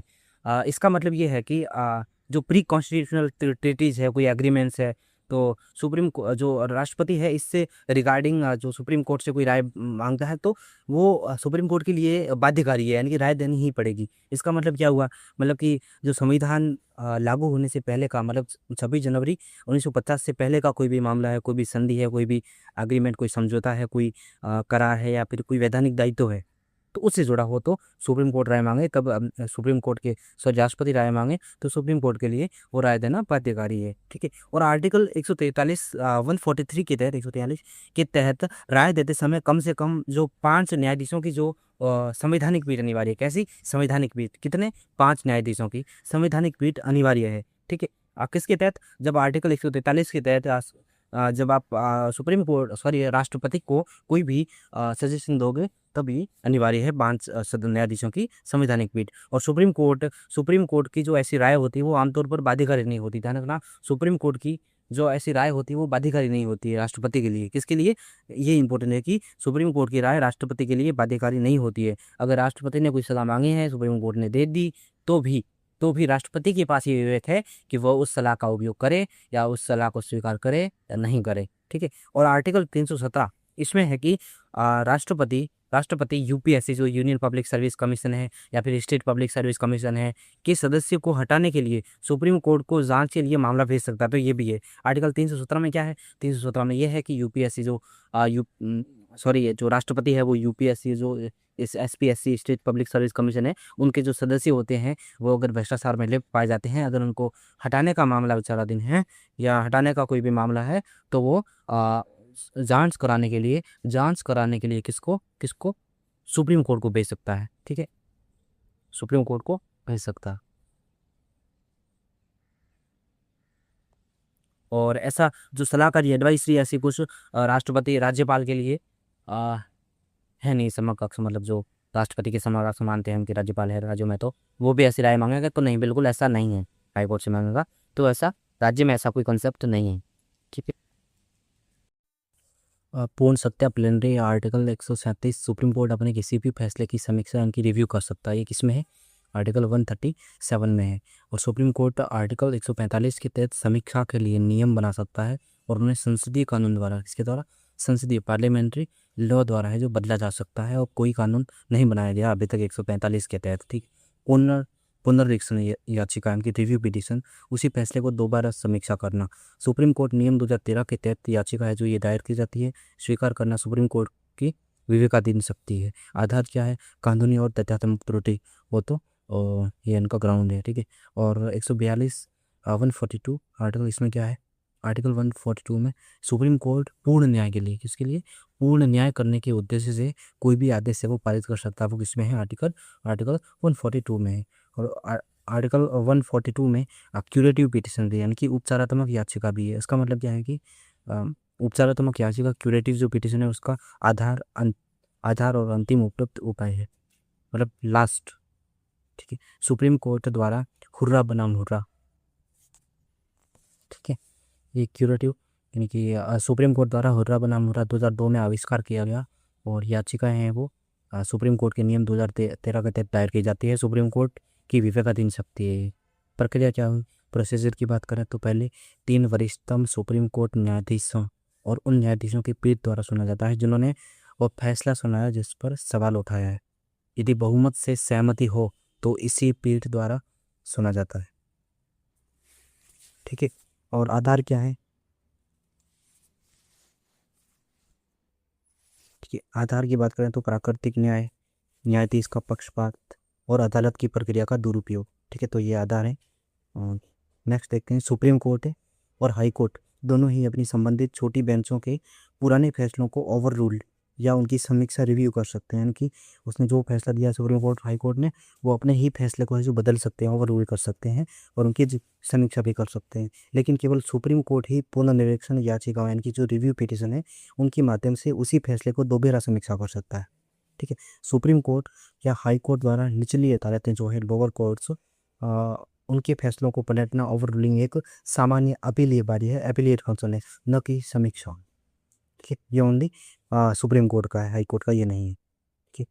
उसके बाद ये कुछ खास नहीं है, देख लीजिए वहीं पे, मतलब आगे और समझाया गया है इस तरह से। ये स्लाइड है, क्लास स्लाइड ये। ठीक है। न्यायिक समीक्षा कौन निर्णय लेता है? निर्णय कौन लेता है न्यायिक समीक्षा में? न्यायिक समीक्षा ध्यान रखना जो कॉन्स्टिट्यूशन ऑफ इंडिया है उसमें ये उल्लेखित नहीं है। उसमें ये उल्लेखित नहीं है क्या? Judicial review. यहाँ पे जुडिशियल रिव्यू के लिए अनिवार्य किया जाए, उनके लिए विधि का शासन अनिवार्य, संविधानवाद अनिवार्य है, लिखित संविधान होना चाहिए, अधिकार और स्वतंत्रता होनी चाहिए, लोकतंत्र डेमोक्रेसी होना चाहिए, शक्तियों का पृथक्करण होना चाहिए, न्यायपालिका की स्वतंत्रता, फ्रीडम ऑफ जुडिशरी सिस्टम। और जुडिशियल रिव्यू का प्रभाव क्या होगा? प्रभाव की बात करें तो विधि का शासन स्थापित होगा, संविधानवाद बनेगा, अधिकार और स्वतंत्रता होगी, संसदीय लोकतंत्र होगा, नियंत्रण और संतुलन होगा, संघवाद और न्यायिक सक्रियता, जुडिशियल एक्टिविज्म। ठीक है। और विधायी कार्यवाही, अब जो न्यायिक समीक्षा है वो विधायी कार्यवाही और कार्यकारी और प्रशासनिक कार्यवाही दो आते हैं। विधायी कार्यवाही में क्या आता है? विधायी कार्यवाही में संविधान आधारित स्रोत, संविधान आधारित स्रोत में आर्टिकल 13, ये कानून, जो कानून है कोई भी, वो फंडामेंटल राइट यानी कि मौलिक अधिकारों का उल्लंघन नहीं कर सकते, ये इसमें आर्टिकल 13 में कहा गया है। उसके बाद आर्टिकल 32 में क्या है? Supreme court writ, supreme court की रीट शक्तियाँ किसमें? 32 में है, केवल सुप्रीम कोर्ट की, ठीक है। अनुच्छेद 131 में क्या है? सेंट्रल वर्सेज स्टेट या स्टेट वर्सेज स्टेट, यानी कि केंद्र वर्सेज राज्य और राज्य बनाम राज्य, अगर विवाद हो तो केवल सुप्रीम कोर्ट निपटाएगा, ठीक है। और आर्टिकल 132 से 136 तक दीवानी, आपराधिक और विशेष अनुमति की अपीलें हैं, ठीक है। 142 में 142 में पूर्ण न्याय की मंशा केवल सुप्रीम कोर्ट, पूर्ण न्याय करने की उद्देश्य से कोई भी आदेश जारी कर सकती है। कौन? सुप्रीम कोर्ट कर सकता है। आर्टिकल कौन सा है? 142 है। क्या क्या ये सिर्फ हाई कोर्ट कर सकता है? नहीं कर सकता। कौन कर सकता है? Supreme court. Only supreme court के लिए ये प्रावधान है। 143 में राष्ट्रपति का संदर्भ यानी कि प्रेसिडेंशियल रेफरेंस, ये केवल सुप्रीम कोर्ट में लागू होता है, यानी कि राज्यपाल अगर चाहे सुप्रीम हाई कोर्ट से सलाह लेना तो वो नहीं होगा, वहाँ पे कंसेप्ट राज्य में लागू नहीं होगा, ओनली राष्ट्रपति के लिए है फॉर्म सुप्रीम कोर्ट। उसके बाद 226 में क्या है? रिट शक्तियाँ, जो अपने 32 में पड़ी थी सुप्रीम कोर्ट की, रही हाई कोर्ट की 226 में है। अनुच्छेद 228 क्या है? इसमें हाई कोर्ट विशिष्ट मामलों को, हाई कोर्ट है वो कोई विशेष प्रकार का कोई मामला है तो अधीनस्थ न्यायालयों से यानी कि जो सब ऑर्डिनेट कोर्ट होती है उनसे अपने पास है जो स्थानांतरित करने के लिए कह सकता है। और 246 में क्या है? 246 में 246 में सेंट्रल एंड स्टेट यानी केंद्र और राज्यों के बीच शक्तियों का जो विभाजन है वो 246 में। इसके बाद सुप्रीम कोर्ट के सिद्धांत, कौन कौन से सिद्धांत है जो जो जुडिशल रिव्यू है उसको बढ़ाते हैं या मजबूत करते हैं, ठीक है। पहला है मूल संरचना का सिद्धांत, यानी कि बेसिक स्ट्रक्चर का थ्योरी, ठीक है। उसके बाद ग्रहण का सिद्धांत, पृथक्करण का सिद्धांत, अधित्याग का सिद्धांत, सौहार्दपूर्ण व्याख्या का सिद्धांत, कूट विधायी सिद्धांत, सार और तत्व का सिद्धांत, आनुपातिकता का सिद्धांत और वेद अपेक्षा का सिद्धांत। इनको हम एक एक करके देखते हैं, ठीक है। तो जो बेसिक स्ट्रक्चर का सिद्धांत बता के कतई होगा, लेकिन ग्रहण का सिद्धांत करते हैं। इसको कहते हैं डॉक्ट्रिन ऑफ एलिस्केप, यानी कि सॉरी एलिस्केप ने एक्लिप्स, ठीक है, इनकी ग्रहण का सिद्धांत, यानी कि संविधान लागू होने से पहले का कोई भी कानून अगर जो फंडामेंटल राइट है, मौलिक अधिकार है, उनसे अगर टकराता है तो वो पूरी तरह खत्म नहीं होता है, बल्कि निष्क्रिय हो जाता है, एक्लिप्स हो जाता है। क्या हो जाता है? निष्क्रिय हो जाता है। और ग्रहण कैसे नाम पड़ा है? ग्रहण क्यों? ग्रहण का मतलब ये है कि मतलब उस कानून का मतलब अस्थायी है, जो उसकी छाया पड़ सकती है उस कानून पे या अधिकारों पे, तो ये है ग्रहण का सिद्धांत, ठीक है। उसके बाद है पृथक्करण का सिद्धांत, यानी doctrine of severability, doctrine of severability, separability नहीं सेवरेबिलिटी। इसका मतलब है कि यदि किसी कानून का केवल कुछ हिस्सा असंवैधानिक है, अनकॉन्स्टिट्यूशनल है, तो सिर्फ जो वही हिस्सा है वो हटेगा, लेकिन वो पूरा कानून नहीं हटेगा, तो वो है पृथक्करण का सिद्धांत, यानी कि जो गलत चीज़ है उसको पृथक करना, सेपरेट करना, ठीक है। यानी कि मतलब कोई कानून बनाया है तो उसकी कोई एक धारा है वो गलत है, बाकी सब सही है, तो वो गलत धारा है वो हटेगी। उसके बाद है अधित्याग का सिद्धांत। अधित्याग का सिद्धांत मीन्स डॉक्ट्रिन ऑफ वेवर। इसका मतलब है कि कोई व्यक्ति अपने मौलिक अधिकारों को स्वेच्छा से नहीं तोड़ सकता, कोई भी व्यक्ति अपने मौलिक अधिकारों को अपनी खुद की इच्छा से छोड़ नहीं सकता, ठीक है। अमेरिका में छोड़ सकता है लेकिन भारत में ऐसा नहीं हो सकता, यानी यदि कोई कहे कि मुझे समानता का अधिकार नहीं चाहिए तो ये मान्य नहीं होगा, ठीक है। देखिए जो मौलिक, क्योंकि मौलिक जो अधिकार है वो सार्वजनिक, यानी कि जो पब्लिक पॉलिसी है, सार्वजनिक नीति है, उसका हिस्सा है। उसके बाद सौहार्दपूर्ण व्याख्या का सिद्धांत, यानी कि doctrine of harmonious construction. Harmonious construction इसका मतलब है कि संविधान या कानूनों की दो धाराओं में टकराव हो। अगर संविधान और कानून की दो धाराओं में टकराव हो, इनमें तो टकराव होने लगे तो उन्हें इस तरह समझा जाए कि दोनों प्रभावी रहे, ठीक है। जैसे मान लो केंद्र और राज्य की शक्तियों की व्याख्या संतुलन से की जाए, तो यह है सौहार्दपूर्ण व्याख्या का सिद्धांत। इसके बाद कूट विधायी सिद्धांत, यानी कि डॉक्ट्रिन ऑफ कोलोरेबल लेजिस्लेशन, यानी कि जो काम सीधे नहीं किया जा सकता उसे अप्रत्यक्ष रूप से भी नहीं किया जा सकता, यानी कि जो काम सीधे नहीं किया जा सकता उसे अप्रत्यक्ष रूप से भी नहीं किया जा सकता, इसका मतलब ये है। जैसे राज्य सरकार किसी ऐसे कानून पर या किसी ऐसे विषय पर कानून बनाए जो वास्तव में उसके अधिकार क्षेत्र का हिस्सा नहीं है, तो ये ऐसे में लागू होता है। उसके बाद सार और तत्व का सिद्धांत, doctrine of pith and substance, इनकी किसी कानून की जो वास्तविक वास्तविक जो प्रकृति है, रियल नेचर है, वो देखा जाता है, लेकिन केवल बाहरी रूप नहीं देखा जाता। जैसे यदि कोई कानून मुख्यतः राज्य सूची का स्टेट लिस्ट पर है, तो हल्का केंद्र विषय प्रभाव उसे सामान्य अमान्य नहीं कर सकता कोई भी, ठीक है। आनुपातिकता का सिद्धांत है कि डॉक्ट्रिन ऑफ प्रोपोर्शनैलिटी, इसका मतलब है कि सरकार की कोई भी कार्यवाही उचित, संतुलित और आवश्यकता के अनुसार होनी चाहिए। उदाहरण के लिए जैसे छोटी गलती पर अत्यधिक कठोर दंड देना अनुचित है, तो ये चीज़ है। इनका उपयोग कहाँ पे होता है? जो मौलिक अधिकारों के मामलों में होता है, प्रशासनिक निर्णयों में होता है, ठीक है। 20 तक की है। उसके बाद देखते हैं सुप्रीम कोर्ट की जो व्याख्याएं हैं वो जुडिशियल रिव्यू को बताती है। ये कैसे? जैसे कानून की उचित प्रक्रिया और प्राकृतिक न्याय के सिद्धांत। जैसे न्यायिक समीक्षा की समीक्षाएं जो काउंसिल ऑफ मिनिस्टर है, इनकी मंत्रिपरिषद द्वारा प्रेसिडेंट यानी कि राष्ट्रपति को या फिर स्टेट कैबिनेट ऑफ मिनिस्ट्री द्वारा, काउंसिल ऑफ मिनिस्ट्री या कैबिनेट ऑफ मिनिस्ट्री द्वारा गवर्नमेंट यानी कि राज्यपाल को दी गई सलाह अनुच्छेद 74 में तो प्रधानमंत्री वाली और 163 में मुख्यमंत्री वाली, ठीक है। तो ये न्यायिक समीक्षा की सीमाएं हैं। विधायी कार्यवाही क्या है? अनुच्छेद 122 और 212। जो आर्टिकल 122 है, आर्टिकल 122 में कहा गया है कि संसद जिसमें लोकसभा राज्यसभा आते हैं, जो उनकी कार्यवाही को केवल प्रक्रिया संबंधी अनियमितता की प्रोसीजरल जो इरेगुलरिटी है उसके आधार पर अदालतों में चुनौती नहीं ली जा सकती। अगर सरल भाषा में कहें तो अगर संसद ने अंदरूनी प्रक्रिया में कोई तकनीकी गलती की है तो कोर्ट है वो सामान्यतः दखल नहीं देता है, ठीक है। उद्देश्य क्या है? संसद की स्वायत्तता बनाए रखना, शक्तियों का जो प्रकाशन, सेपरेशन ऑफ पावर को सुरक्षित रखना। मतलब मान लीजिए यदि कोई बिल पारित करते समय जो बहस का समय है वो कम दिया गया, तो केवल इस आधार पर कोर्ट में हस्तक्षेप नहीं करेगा। तो ये चीज़ें 122 में 122 में, ठीक है। और वहीं पे 212 में क्या है? वो राज्यों में यानी कि विधानसभाओं में, ठीक है। विधानसभाओं में जिस राज्य में विधान परिषद है तो उसमें, तो ये 212 है, ठीक है।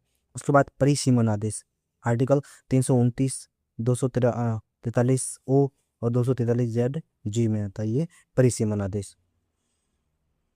प्रेसिडेंट यानी कि राष्ट्रपति आदेश द्वारा प्रारंभ के बाद संविधान पूर्व कानूनों, जो संविधान के पूर्व के जो कानूनों पर उनका अनुकूलन 372 में क्या है? उनका अनुकूलन, मतलब जो संविधान के पहले के जो कानून है और अब जो कानून बनाए गए उन दोनों में संतुलन हो, ठीक, तो या एडोप्टेशन हो, ठीक है, अनुकूलन हो। 24 अप्रैल 1973 से पहले जो नवी अनुसूची में जोड़े गए जो कानून है, नवी अनुसूची में जोड़े गए कानून वो आते हैं। ये किशन भारतीय मामला, ठीक। ये सीमाएँ हैं, सीमाएँ कौन कौन सी है? न्यायिक समीक्षा फिर से देख लिया हमने। पहले कौन सी है? जो मंत्रिपरिषद द्वारा प्रेसिडेंट को जो विधानसभा में राज्यपाल को जो दी गई सलाह होती है वो आती है, उस पर सीमा है। और विधायी कार्यवाही 222 और 212, मतलब उनकी जो कार्यवाही है वो उनको प्रक्रिया के आधार पर चुनौती नहीं दी जा सकती। उसके बाद 329, 243 वो और जेड जी, ये परिसीमन की जो आदेश है वो नहीं है, ठीक है। और जो प्रेसिडेंट राष्ट्रपति है वो आदेश द्वारा प्रारंभ के बाद में संविधान पूर्व कानूनों का जो अनुकूलन करे 372 के तहत, तो वो भी जुडिशियल रिव्यू के अंतर्गत नहीं आएंगे। और 24 अप्रैल 1973 से पहले 24 अप्रैल 1973 से पहले जो नवी अनुसूची में जोड़े गए कानून थे वो भी न्यायिक समीक्षा से बाहर रहेंगे।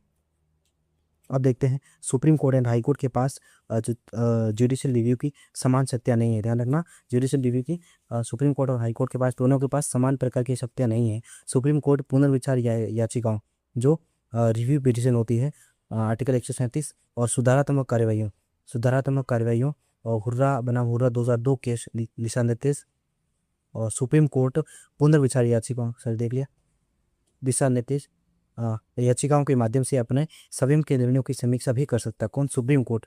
लेकिन हाई कोर्ट ऐसा नहीं कर सकता। जो हाई कोर्ट ऐसा नहीं कर सकते क्योंकि न्यायिक कार्यवाही की समीक्षा कड़ाई से न्यायिक समीक्षा के अंतर्गत नहीं आती है, ठीक है। और सभी अपीलें जरूरी नहीं है कि न्यायिक समीक्षा हो। कहने के बाद सभी जो अपीलें हैं वो जरूर नहीं है कि न्यायिक समीक्षा हो। जमानत देने से इनकार के खिलाफ अपील करने वाले मामले न्यायिक समीक्षा के अधीन नहीं है। कॉन्स्टिट्यूशन ऑफ इंडिया विशेष रूप से हाई कोर्ट की जो अपीलीय क्षताधिकार शक्तियों का उल्लेख नहीं करता है। कौन? संविधान है वो हाई कोर्ट की जो अपीलीय क्षताधिकार की शक्तियां हैं उनको प्रत्यक्ष रूप से उल्लेख नहीं करता है, ठीक, जैसा कि वो सुप्रीम कोर्ट के लिए करता है। तो ये देख, शुद्ध उल्लेख नहीं करता, सिर्फ सुप्रीम कोर्ट का दफ्तर, ठीक है। अब देखेंगे विशेष न्यायालय, स्पेशल कोर्ट की विशेष न्यायालय टाइप 1 स्पेशल कोर्ट। उत्पत्ति और विकास देखेंगे, ओरिजिन एंड इवोल्यूशन। शुरुआत का कहाँ से होती है, शुरुआत देखते हैं। 11वें वित्त आयोग जो 11th फाइनेंस कमीशन था उसकी सिफारिश पर 2000 में, वर्ष 2000 में, कब? वर्ष 2000 में पहली बार फास्ट ट्रैक कोर्ट FTC स्थापित किए गए और इनका मुख्य उद्देश्य अधीनस्थ न्यायालयों में लंबे समय से लंबित आपराधिक मामलों का निपटारा करना था। वित्त पोषण फंडिंग की बात करें या फाइनेंस की बात करें तो शुरुआत में इन अदालतों को केंद्र सरकार द्वारा वित्त पोषित किया गया था। किसी द्वारा? केंद्र सरकार द्वारा। लेकिन वित्त आयोग का जो अनुदान है वो समाप्त होने के बाद ये जिम्मेदारी धीरे धीरे राज्यों पर स्थानांतरित कर दी गई। विशेष फोकस 2012 में दिल्ली सामूहिक दुष्कर्म मामले के बाद ध्यान विशेष रूप से यौन अपराधों, बलात्कार और पॉक्सो अधिनियम यौन अपराधों से बच्चों का संरक्षण के तहत मामलों के लिए फास्ट ट्रैक विशेष न्यायालय पर केंद्रित हो गया। निगरानी, ये जो फास्ट ट्रैक कोर्ट है FTC है वो संबंधित राज्य के हाई कोर्ट जो रिलेटेड जो स्टेट होता है उनकी जो हाई कोर्ट्स होते हैं उनकी देखरेख में कार्य करते हैं। तो ये इंपॉर्टेंट फैक्ट है, तो उनकी देखरेख में कार्य करते हैं, ठीक है। नेक्स्ट देखते हैं न्यायाधीशों की नियुक्ति, जजेज एंड स्टाफ की जो नियुक्ति है वो कैसे होती है। जिम्मेदारी, फास्ट ट्रैक कोर्ट के जरिए न्यायाधीशों, अभियोजकों इनकी प्रोसिक्यूटर्स और अदालती कर्मचारियों की भर्ती करना राज्य या केंद्र शासित प्रदेश सरकारों और संबंधित उच्च न्यायालयों की जिम्मेदारी है, ठीक है। इसकी है संबंधित राज्य या केंद्र शासित प्रदेश उनकी जिम्मेदारी, ठीक है। और संवैधानिक प्रावधान क्या है? कॉन्स्टिट्यूशनल प्रोविजंस की बात करें तो संविधान के अनुच्छेद 309, संविधान के आर्टिकल कौन से हैं? संविधान के आर्टिकल 309, 233 और 234 के तहत प्रदत्त शक्तियों के अनुसार राज्य या केंद्र शासित प्रदेश उच्च न्यायालय के परामर्श के बाद न्यायिक अधिकारियों की नियुक्ति और भर्ती के नियम बनाती है, ठीक है। तो ये देखा हमने, भर्ती के नियम बनाती है। उसके बाद विशेषता एस्पेक्ट देखेंगे, फिर फास्ट ट्रैक कोर्ट 2000 और फास्ट ट्रैक विशेष न्यायालय 2019 की योजना, उनको पढ़ेंगे। मुख्य फोकस जो फास्ट ट्रैक प्राथमिक फास्ट ट्रैक कोर्ट होते हैं, प्राइमरी फास्ट ट्रैक कोर्ट होते हैं 2000 में बने थे। उनका जो मुख्य फोकस होता है वो अधीनस्थ न्यायालयों में पुराने जो लंबित और आपराधिक मामले हैं उन पे होता है। जो सब ऑर्डिनेट कोर्ट होते हैं उनके जो पेंडिंग जो क्रिमिनल मामले होते हैं उन पे इनका फोकस होता है।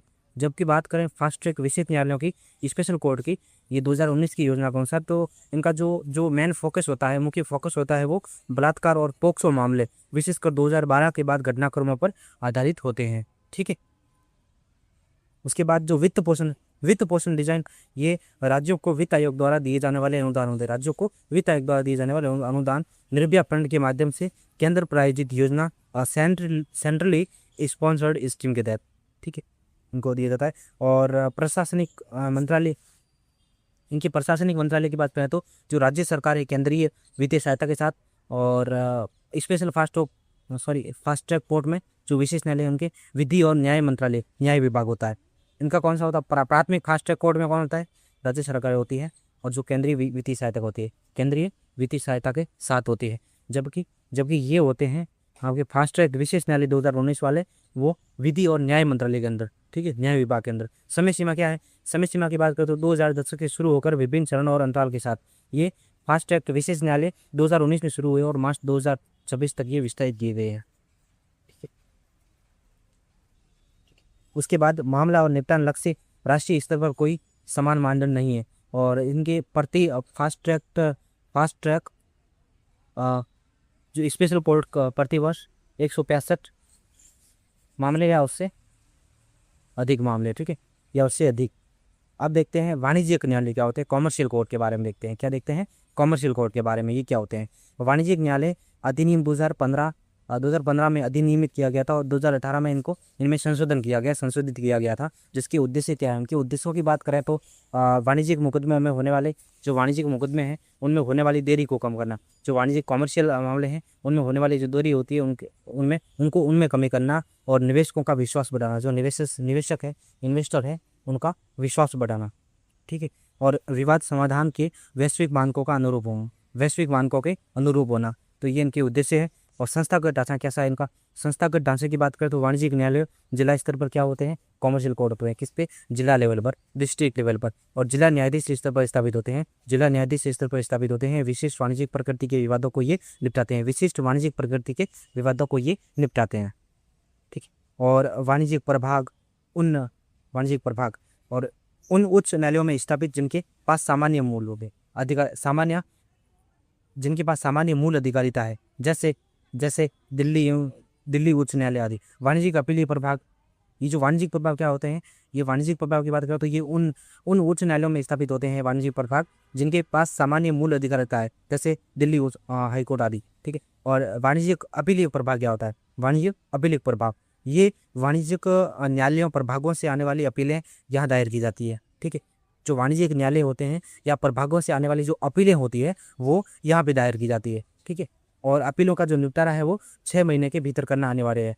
तो जो अपीलों का जो निपटारा है वो कितने महीने को भीतर, 6 महीनों के भीतर करना अनिवार्य है, ठीक है। और इसमें निम्नलिखित से संबंधित विवाद शामिल है। कौन कौन से विवाद आते हैं।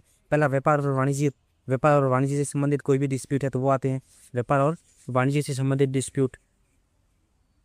और बैंकिंग और वित्तीय सेवाएं, संयुक्त उद्यम समझौते आते हैं, शेयरधारक समझौते आते हैं, बौद्धिक जो संपदा अधिकार IPR है वो आते हैं, IPR से संबंधित मामले। और बुनियादी ढांचा अनुबंध आते हैं, बीमा और पुनर्बीमा आते हैं, ये सभी आते हैं इसके अंदर। प्रक्रियात्मक मामलों की बात करें तो प्रक्रियात्मक मामले में शुरुआत में 1 करोड़ या 2018 में संशोधित किया गया और बाद में 3 कर दिया गया, ठीक है। शुरुआत में ये 1 करोड़ 2018 में संशोधित किया गया, यानी कि 3 लाख से कोई भी मामला शुरू होता तो उसमें भी हो सकते हैं। 3 लाख से कोई भी मामला शुरू होता तो ठीक 3 लाख तक। और संस्थागत कार्यवाही से पूर्व अनिवार्य मध्यस्थता 2018 के संशोधन के माध्यम से शुरू की गई और इसके तहत संचालित विधिक सेवा प्राधिकरण अधिनियम 1987, ठीक है। और बहसों के 90 दिनों के भीतर निर्णय आने की अपेक्षा होती है। जो बहस होती है उनकी 90 दिनों के भीतर, टाइम बाउंड क्या है, 90 दिनों के भीतर। इसके बाद मध्यस्थता और सुलह अधिनियम के महत्वपूर्ण पहलू देखते हैं। मध्यस्थता और सुलह अधिनियम के महत्वपूर्ण पहलू। भाग 1, मध्यस्थता, आर्बिट्रेशन। ये भारत में स्थित घरेलू मध्यस्थता और अंतरराष्ट्रीय वाणिज्यिक मध्यस्थता को नियंत्रित करता है।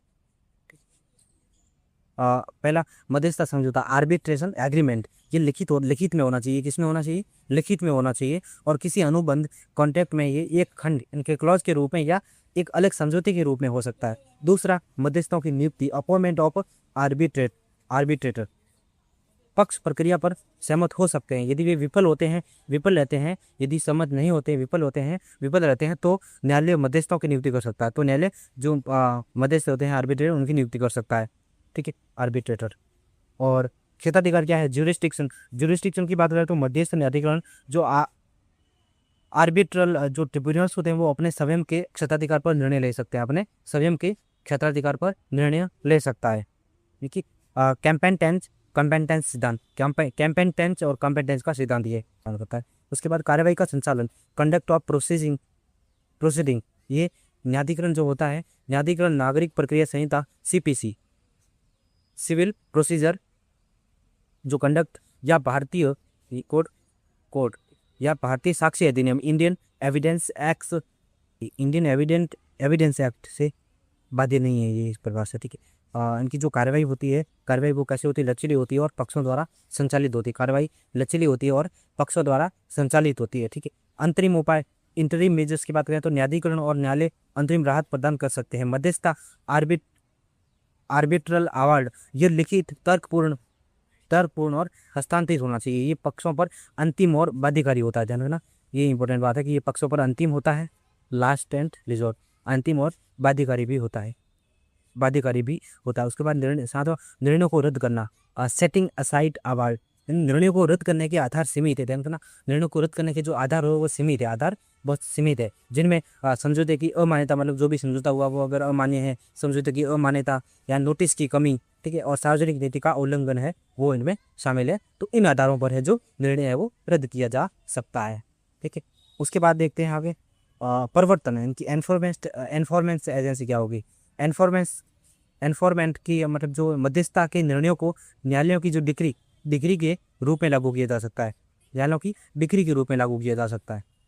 देखिए इसका मतलब क्या है, एनफोर्समेंट आपका प्रवर्तन, यानी मध्यस्थता निर्णयों को न्यायालय की डिग्री के रूप में लागू किया जा सकता है। मान लीजिए जो कोई यदि आर्बिट्रेटर है उसने कहा कि कंपनी ए है उसको 50 लाख देने होंगे, 50 लाख रुपए देने होंगे, ठीक है, मुआवजे के तौर पर। तो कंपनी है वो ये पैसा नहीं देती है, तो ऐसे मामले में क्या होता है, जो अदालत जो भी कंपनी या भी कोई भी व्यक्ति भी हो सकता है, इंडिविजुअल, तो वो जाता है कोर्ट में, तो वापस जो कोर्ट है वो डिग्री की तरह लागू करवा सकता है, यानी कि जो ए है उसकी संपत्ति जो कुर्क की जा सकती है, भुगतान के लिए उनको बाध्य किया जा सकता है, और उनका जो बैंक खाता है वो जब्त किया जा सकता है, यानी कि मतलब कानूनी रूप से मतलब वो लागू किया जा सकता है। इसका डिग्री का मतलब ये है, ठीक है।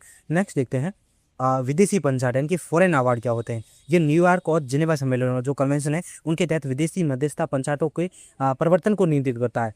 पहला, विदेशी पंचायत की परिभाषा क्या है, एक लिखित मध्यस्थता समझौते के तहत किसी पारस्परिक क्षेत्र रेसिप्रोकेटिंग टेरिटरी में दिया गया निर्णय होता है। एनफोर्समेंट यानी कि दूसरा प्रवर्तन, विदेशी पंचायत भारत में लागू करने योग्य है, विदेशी पंचायत है वो भारत में लागू करने योग्य है, और बशर्ते इनकार के सीमित आधार मौजूद न हो, बशर्ते इनकार के सीमित आधार मौजूद न हो। इसके भाग 3 सुलह, कॉन्सिलिएशन क्या होती है। कॉन्सिलिएशन की बात करें तो ये सुलह की कार्रवाई को नियंत्रित करता है जो स्वैच्छिक और गोपनीय होती है, जिसका परिणाम एक बाध्यकारी निपटान समझौते बिल्डिंग सेटलमेंट एग्रीमेंट के रूप में होता है, ठीक है। तो ये सुलह होती है। उसके बाद चौथा, अनुपूरक प्रावधान, यानी कि सप्लीमेंट्री प्रोविजंस। इसका मतलब क्या है कि विधिक प्रावधान जिनमें उच्च न्यायालयों के लिए नियम बनाने की शक्तियां शामिल है। विधिक प्रावधान जिनमें हाई कोर्ट के लिए उच्च न्यायालयों के लिए नियम बनाने की शक्तियां शामिल हैं, तो वो सप्लीमेंट्री प्रोविजंस है। उसके बाद 2015 का संशोधन किया गया, वो पढ़ते हैं। समय सीमा, टाइमलाइंस, मध्यस्थता की कार्रवाई को पूरा करने के लिए, मध्यस्थता की जो कार्रवाई है उसको पूरा करने के लिए सख्त समय सीमा शुरू की गई, 12 महीने, जिसे 6 महीने तक बढ़ाया जा सकता है, दूसरा, फास्ट ट्रैक प्रक्रिया, फास्ट ट्रैक मध्यस्थता प्रक्रिया का प्रावधान किया गया। और सार्वजनिक नीति संबंधी चुनौती, पंचायत अवार्ड को रद्द करने के आधार के रूप में सार्वजनिक नीति के दायरे में स्पष्ट और सीमित किया गया, तो स्पष्ट और सीमित किया गया, ठीक है। गोपनीयता, उनकी मध्यस्थता कार्रवाई को गोपनीयता के प्रावधानों को मजबूत किया गया। अंतरिम राहत, इनकी जो भारतीय न्यायालयों को विदेशों में स्थित जो मध्यस्थता के समर्थन में अंतरिम राहत प्रदान करने की अनुमति है, वो परमिशन है, वो दी गई, ठीक है। और 6, आईबीए दिशा निर्देश, हितों के टकराव पर आईबीएन के इंटरनेशनल बार एसोसिएशन के दिशा निर्देशों को अधिनियम की अनुसूचियों के रूप में शामिल किया गया, ठीक है। तो उसके बाद 2019 का संशोधन, ये तो 2015 का जो संशोधन हुआ था वो है, ठीक है। अब बढ़ते हैं 2019 का संशोधन, ठीक, 2019 का संशोधन। भारतीय मध्यस्थता परिषद ACI, arbitration council of India, संस्थागत मध्यस्थता को बढ़ावा देने और मध्यस्थों इन संस्थानों के लिए मानक निर्धारित करने के लिए आर्बिट्रेशन काउंसिल ऑफ इंडिया की स्थापना की गई, ठीक है। योग्यता और प्रत्यायन, एक्रेडिटेशन, यानी मध्यस्थता की योग्यता और प्रत्यायन के लिए मानदंड पेश किए गए, जिससे विदेशी योग्य मध्यस्थों के बहिष्कार के बारे में चिंता पैदा हुई। प्रक्रियाओं को सुव्यवस्थित करना, क्या जो प्रोसीजर होती है उनको सुव्यवस्थित करना, प्रक्रिया को और अधिक सुव्यवस्थित करने और देरी को कम करने का लक्ष्य रखा गया। हालांकि कुछ प्रावधान जैसे आर्बिट्रेशन काउंसिल ऑफ इंडिया अभी तक पूरी तरह से लागू नहीं हुए हैं, ठीक है। ये 2019 वाले पूरी तरह से लागू नहीं हुए हैं। इसके बाद 2019 वाले नहीं, मतलब जो ACI कुछ प्रावधान है वो लागू नहीं हुए, कुछ प्रावधान पूरी तरह से लागू नहीं हुए। ओके, ठीक। उसके बाद देखते हैं अन्य विधायी विकास। ठीक है, तीसरा है अन्य विधायी विकास। वाणिज्यिक न्यायालय 2015 मध्यस्थता मामलों सहित जटिल वाणिज्यिक विवादों को निपटाने के लिए विशिष्ट वाणिज्यिक न्यायालयों की स्थापना की गई। नई दिल्ली अंतर्राष्ट्रीय मध्यस्थता केंद्र NDIAC अधिनियम 2019 भारत में अंतर्राष्ट्रीय और घरेलू मध्यस्थता के संचालन के लिए एक प्रमुख संस्थान बनाया गया। ठीक है, ये नेक्स्ट वीडियो में करेंगे। ठीक है, तो आज हम करेंगे, ये क्या हो गया, ठीक है सॉरी, मध्यस्थता अधिनियम के प्रमुख प्रावधान देखेंगे। मध्यस्थता जो मीडिएशन जो एक्ट है उसके उनके जो प्रावधान है वो देखेंगे। ठीक है, दायरा और अनुप्रयोग, जो स्कोप एंड एप्लीकेशन। अनिवार्य मुकदमेबाजी पूर्व मध्यस्थता दीवानी या वाणिज्यिक मुकदमों के लिए आवश्यक है जब तक कि मामले में तत्काल अंतरिम राहत अर्जेंट इंटरिम रिलीफ की मांग न की गई हो। ठीक है, अंतर्राष्ट्रीय मध्यस्थता। ठीक है, मतलब अंतर्राष्ट्रीय मध्यस्थता वो होती है मतलब जिसमें एक पक्ष जो होता है वो विदेशी होता है। ठीक है, तो ये देखा। और नीचे ये भारत में किसके बारे में पढ़ रहे हैं हम, दायरा और अनुप्रयोग के बारे में पढ़ते हैं। ये भारत में संचालित उन मध्यस्थताओं पर लागू होता है, मतलब उन मध्यस्थताओं पर लागू होता है जहाँ कम से कम एक पक्ष विदेशी नागरिक तथा संस्था या कोई निवासी हो। बहिष्करण मतलब कौन कौन बाहर रखे गए हैं, जो अल्पवयस्क है माइनर्स उनको, और जो देवताओं जो डेट्स है, यानी कि जो आपराधिक मुकदमों, इसका मतलब क्या हुआ, ये जो देश मतलब देवता मतलब जो धार्मिक कोई भी संस्था है तो उनको बाहर रखा गया। ठीक है, और कर यानी कि जो टैक्स मामले और जो पहली अनुसूची में सूचीबद्ध अन्य विशिष्ट विवादों को इसके दायरे से बाहर रखा गया। ठीक है, तो ये देखा हमने। उसके बाद प्रक्रियात्मक ढांचा देखते हैं। प्रक्रियात्मक ढांचा कैसा होगा, समय सीमा, मध्यस्थता की जो प्रक्रिया को 120 दिनों के भीतर समाप्त करना अनिवार्य है। कितने, 120 दिनों की टाइम बाउंडिंग रखी गई है। ठीक है, इन इतने दिनों के भीतर जो समाप्त करना अनिवार्य है। ठीक है, मध्यस्थता की प्रक्रिया को, और पक्षों की सहमति से इसे 60 दिन तक बढ़ाया भी जा सकता है। मतलब अगर दोनों पक्ष है जो पक्ष सहमत हो तो 60 दिनों तक एक्सटेंड भी किया जा सकता है। ठीक है, गोपनीयता क्या है, मध्यस्थता के दौरान किए गए सभी संवाद संचार विशेषाधिकार प्राप्त है और इन्हें किसी भी अदालत या न्यायाधिकरण में साक्ष्य के रूप में पेश नहीं किया जा सकता। समझौते का प्रवर्तन एनफोर्समेंट कैसे करोगे, मध्यस्थता के माध्यम से हस्तांतरित समझौतों को नागरिक प्रक्रिया संहिता यानी कि सिविल प्रोसीजर जो कंडक्ट है उसके तहत 1908 के तहत अदालती डिग्री के समान कानूनी मान्यता और प्रवर्तन प्राप्त है। डिग्री के समान कल हमने देखा था, मतलब इसी वीडियो में हमने देखा कि डिग्री वो होती है मतलब जैसे एक पक्ष है वो मुकर जाए तो उनको जो लागू किया जा सकता है, न्यायालय द्वारा बाध्य किया जा सकता है देने के लिए। ठीक है, उसके बाद जो संस्थागत तंत्र है उसके बारे में बात करते हैं। भारतीय मध्यस्थता परिषद mediation council of India MCI, ये निकाय मध्यस्थता के पंजीकरण, उनकी मान्यता यानी कि एक्सेडिटेशन और नैतिक मानकों को विनियमित करने के लिए एस्टेब्लिश किया गया है। और मध्यस्थता सेवा प्रदाता यानी कि मीडिएशन सर्विस प्रोवाइडर, इस MSP, इसमें अदालतों से जुड़े जो केंद्र होते हैं वो, और कानूनी सेवा प्राधिकरण और सरकार द्वारा अधिसूचित जो अन्य निकाय हैं वो शामिल है। ऑनलाइन और सामुदायिक मध्यस्थता क्या होती है, online and community mediations, OCM SCM। यह अधिनियम आधुनिक डिजिटल मध्यस्थता और स्थानीय पारिवारिक विवादों के समाधान के लिए समुदाय आधारित मध्यस्थता को कानूनी मान्यता देता है। ठीक है, तो ये सारे हमने देखे। उसके बाद हम देखेंगे विशेष न्यायालय 2 देखेंगे, स्पेशल कोर्ट्स भाग 2। मानदंड इधर क्राइटेरिया देखेंगे, इधर ट्रिब्यूनल्स यानी कि न्यायाधिकरण, और ग्राम न्यायालय और लोक अदालत। शासकीय प्रावधान क्या है इन सभी के लिए वो देखते हैं। सबसे पहले क्या देखते हैं, शासकीय प्रावधान। फिर जो हम चताधिकार देखेंगे, उसके बाद हाईरार्की देखेंगे कौन ऊपर कौन नीचे। ठीक है, उसके बाद इसकी स्ट्रक्चर क्या है इन सभी की, और फिर जो प्रक्रिया देखेंगे। ठीक, तो इतनी चीज़ें हम देखेंगे। यहाँ पे क्या दिया हुआ है, अच्छा कुछ नहीं, ठीक है, ये बाद में देखेंगे। इनसे जुड़ी कोई चीज़ होगी तो पहले पहले देखते, नहीं तो वो देखा भी है नहीं। तो न्यायाधिकरण सबसे पहले पढ़ते हैं, न्यायाधिकरण के बारे में, ट्रिब्यूनल्स के बारे में। ठीक है, इनके लिए शासकीय प्रावधान मतलब क्या किए गए हैं, शासकीय प्रावधान मतलब कौन से कानून के द्वारा ये स्थापित किए गए थे, उनका जो संचालन है वो कैसे होता है, तो ये सब देखेंगे। सबसे पहले देखते हैं न्यायाधिकरण ट्रिब्यूनल्स के बारे में। शासकीय प्रावधान 42 से संविधान संशोधन 1976 द्वारा जोड़ा गया था, जो स्वर्ण सिंह समिति बनी थी। मूल कर्तव्यों का जो समावेशन है वो इस समिति के द्वारा किया गया था। तो स्वर्ण सिंह समिति के सुझाव पर 42 में संविधान संशोधन 1976 के द्वारा ये ट्रिब्यूनल्स जोड़े गए थे, ठीक है। और अनुच्छेद 323A प्रशासनिक न्यायाधिकरण यानी कि एडमिनिस्ट्रेटिव जो ट्रिब्यूनल्स होते हैं वो आते हैं, यानी केंद्र और राज्य स्तर पर ये बनते हैं 323A के तहत, और केवल संसद द्वारा बनाया जा सकता है। ध्यान रखना, ये केवल और केवल संसद द्वारा बनाया जा सकता है, ओनली पार्लियामेंट के द्वारा। उसके बाद 323B में आता है, ये अन्य मामले आते हैं। इसमें संसद या राज्य विधायिका द्वारा भी बनाया जा सकता है, और ये कौन सी अनुसूची 7वीं अनुसूची के अनुसार बनाया जा सकता है, ठीक। क्या संसद द्वारा भी बनाया जा सकता है और राज्य द्वारा भी बनाया जा सकता है, आर्टिकल 323B के तहत, ठीक है। और अनुसूची कौन सी 7वीं अनुसूची के अनुसार बनाया जा सकता है।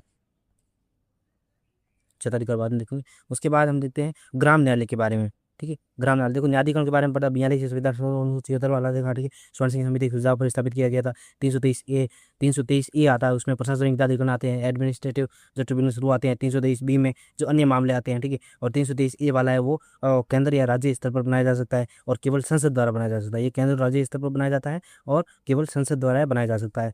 और निर्माता संस्था कौन है? संसद है, ठीक है। और 323 में जो अन्य 23B में अन्य मामले आते हैं वो संसद द्वारा भी बनाया जा सकता है और राज्य विधायिका द्वारा भी बनाया जा सकता है। किस अनुसूची के तहत? 7वीं अनुसूची के तहत, ठीक है। तो उसके बाद हम देखते हैं ग्राम न्यायालय के बारे में। ग्राम न्यायालय अधिनियम ये 2008 द्वारा शासित है। कौन किसके द्वारा? ग्राम न्यायालय अधिनियम 2008 के द्वारा ये शासित है। ग्राम न्यायालय अधिनियम 2008 के द्वारा शासित है। और उच्च न्यायालय जो हाईकोर्ट है, हाईकोर्ट के परामर्श से राज्य सरकार द्वारा स्थापित है। किसके द्वारा स्थापित किया गया था? स्थापित किए जाते हैं ये हाईकोर्ट के परामर्श के बाद। हाईकोर्ट ने परामर्श दिया था, उसके बाद राज्य सरकार द्वारा स्थापित किए गए थे। किसके द्वारा? राज्य सरकार द्वारा स्थापित किए गए, हाईकोर्ट के परामर्श के बाद, ओके। और मोबाइल कोर्ट न्यायाधिकरण, ठीक है। और जो मोबाइल कोर्ट न्यायाधिकारी होते हैं वो समय समय पर गांवों का दौरा करते हैं और पक्षों के करीब कार्यवाही संचालित करते हैं। उसके बाद लोक अदालत में देखते हैं शासकीय प्रावधान, ये राष्ट्रीय कानूनी सेवा प्राधिकरण, national authority of legal service authority, तो ये 1937 जो नालसा एक्ट है आपका, नालसा, ठीक है, नालसा एक्ट है 1987 वाला, उसके तहत है जो ये लोक अदालत संचालित होते हैं, ठीक। लोक अदालत संचालित होते हैं आपका 1987 के तहत जो नालसा एक्ट है उसके द्वारा, ठीक है। उसके बाद देखेंगे क्षेत्राधिकार देखेंगे। देखो इधर क्या है, ये आपका, ये इससे मैं लिख देता हूँ। हम देखेंगे क्षेत्राधिकार, इसमें ये ट्रिब्यूनल से आपके ये ग्राम न्यायालय और ये लोक अदालत, ठीक है। ट्रिब्यूनल से में देखते हैं क्षेत्राधिकार इनके अधिनियमित कानून के विषय वस्तु के अनुसार, जो अधिनियमित कानून है उनकी जो विषय वस्तु है उसके अनुसार इनका क्षेत्राधिकार होता है। और ग्राम न्यायालय की बात करें तो ये दीवानी और आपराधिक दोनों प्रकार के मामले की सुनवाई कर सकते हैं। आपको और ट्रैप में फंसाने के लिए यूपीएससी के द्वारा पूछा जा सकता है कि ये ओनली जो ग्राम न्यायालय होते हैं वो ओनली दीवानी मामले सुन सकते हैं या फिर आपराधिक मामले की सुनवाई कर सकते हैं, तो ये गलत होगा, क्योंकि ये दोनों प्रकार के मामलों की सुनवाई कर सकते हैं। दीवानी और आपराधिक दोनों, यानी कि सिविल और क्रिमिनल दोनों प्रकार के मामलों की सुनवाई ग्राम न्यायालय कर सकते हैं, ठीक है। उसके बाद हम देखते हैं वैकल्पिक, ये लोक अदालत के बारे में, लोक अदालत का क्षेत्राधिकार के बारे में। ये वैकल्पिक विवाद समाधान तंत्र का एक प्रकार है। क्या है वैकल्पिक विवाद समाधान तंत्र? यानी कि जो अल्टरनेटिव डिस्प्यूट सॉल्यूशन जो मैकेनिज्म है उसका एक प्रकार है, टाइप है। और यदि पक्ष सहमत हो तो उनके बीच समझौता या सुलह कराना इनका उद्देश्य रहता है, ठीक है। अगर पक्ष सहमत हो या सहमत होने की संभावना हो तो ये सुलह करवाने की कोशिश करता है। कौन? लोक अदालत। और कोई भी मामला हो, जैसे किसी भी अदालत में कोई भी मामला पेंडिंग है, ठीक है, कोई भी अदालत है, कोई भी कोर्ट है, उसमें कोई मामला है वो पेंडिंग है, ठीक है, तो उसको है जो ये उनकी सुनवाई कर सकते हैं। और दूसरा, जो अभी तक अदालत में दायर नहीं हुआ है लेकिन दायर होने की संभावना है, मतलब वो दायर हो सकता है, तो उसे राज्य यानी कि स्टेट और जो डिस्ट्रिक्ट जो जिला कानूनी प्राधिकरण द्वारा संदर्भित किया जा सकता है, रेफरेंस किया जा सकता है, संदर्भित किया जा सकता है, ठीक है। और गैर समन योग्य नॉन कंपाउंडेबल अपराधों को छोड़कर, ये देखो इसमें लिखा, देखो गैर समन योग्य नॉन कंपाउंडेबल अपराधों को छोड़कर, इसका मतलब क्या है? नॉन कंपाउंडेबल का मतलब होता है कि ये गंभीर अपराध होते हैं जिसमें निजी समझौता वो पर्याप्त नहीं माना जाता, क्योंकि उन मामलों का जो हित है वो राज्य और समाज से कहीं ना कहीं जुड़ा होता है। जैसे मतलब हत्या है, कोई बलात्कार का है, और दहेज मृत्यु का, अपहरण का है, गंभीर भ्रष्टाचार का है, टेररिज्म का है, आतंकवाद का है। तो इन मामलों में पक्ष आपस में समझौता करके केस खत्म नहीं कर सकते, ठीक है। तो यानी कि मतलब जो नॉन कंपाउंडेबल जो संघीय अपराध होते हैं उनको छोड़कर, मतलब हत्या का है, गंभीर भ्रष्टाचार का, टेररिज्म का है, तो इन मामलों की जो सुनवाई है वो लोक अदालत नहीं कर सकती। मतलब जिनमें दोनों पक्षों की सहमत होने की संभावना हो, उन्हीं मामलों पर ये सुनवाई करते हैं, ठीक है, लोक अदालत वाले। उसके बाद देखते हैं श्रेणीबद्ध हायरार्की देखते हैं। सबसे पहले देखते हैं ट्रिब्यूनल्स की हायरार्की देखते हैं, श्रेणीबद्ध संरचना। तो जो हाई कोर्ट है, उच्च न्यायालय के जो विकल्प और अधीनस्थ यानी कि शासकीय अधिनियम के आधार पर सुप्रीम कोर्ट में अपील विकल्प, जो नेशनल ग्रीन ट्रिब्यूनल्स है, केंद्रीय प्रशासनिक कैट है, सेंट्रल एडमिनिस्ट्रेटिव ट्रिब्यूनल्स, और राष्ट्रीय उपभोक्ता उपभोक्ता आयोग है, ठीक है, नेशनल कंज्यूमर कमीशन है, और जो सशस्त्र बल है वो आते हैं। कौन? सशस्त्र बल, ये सभी,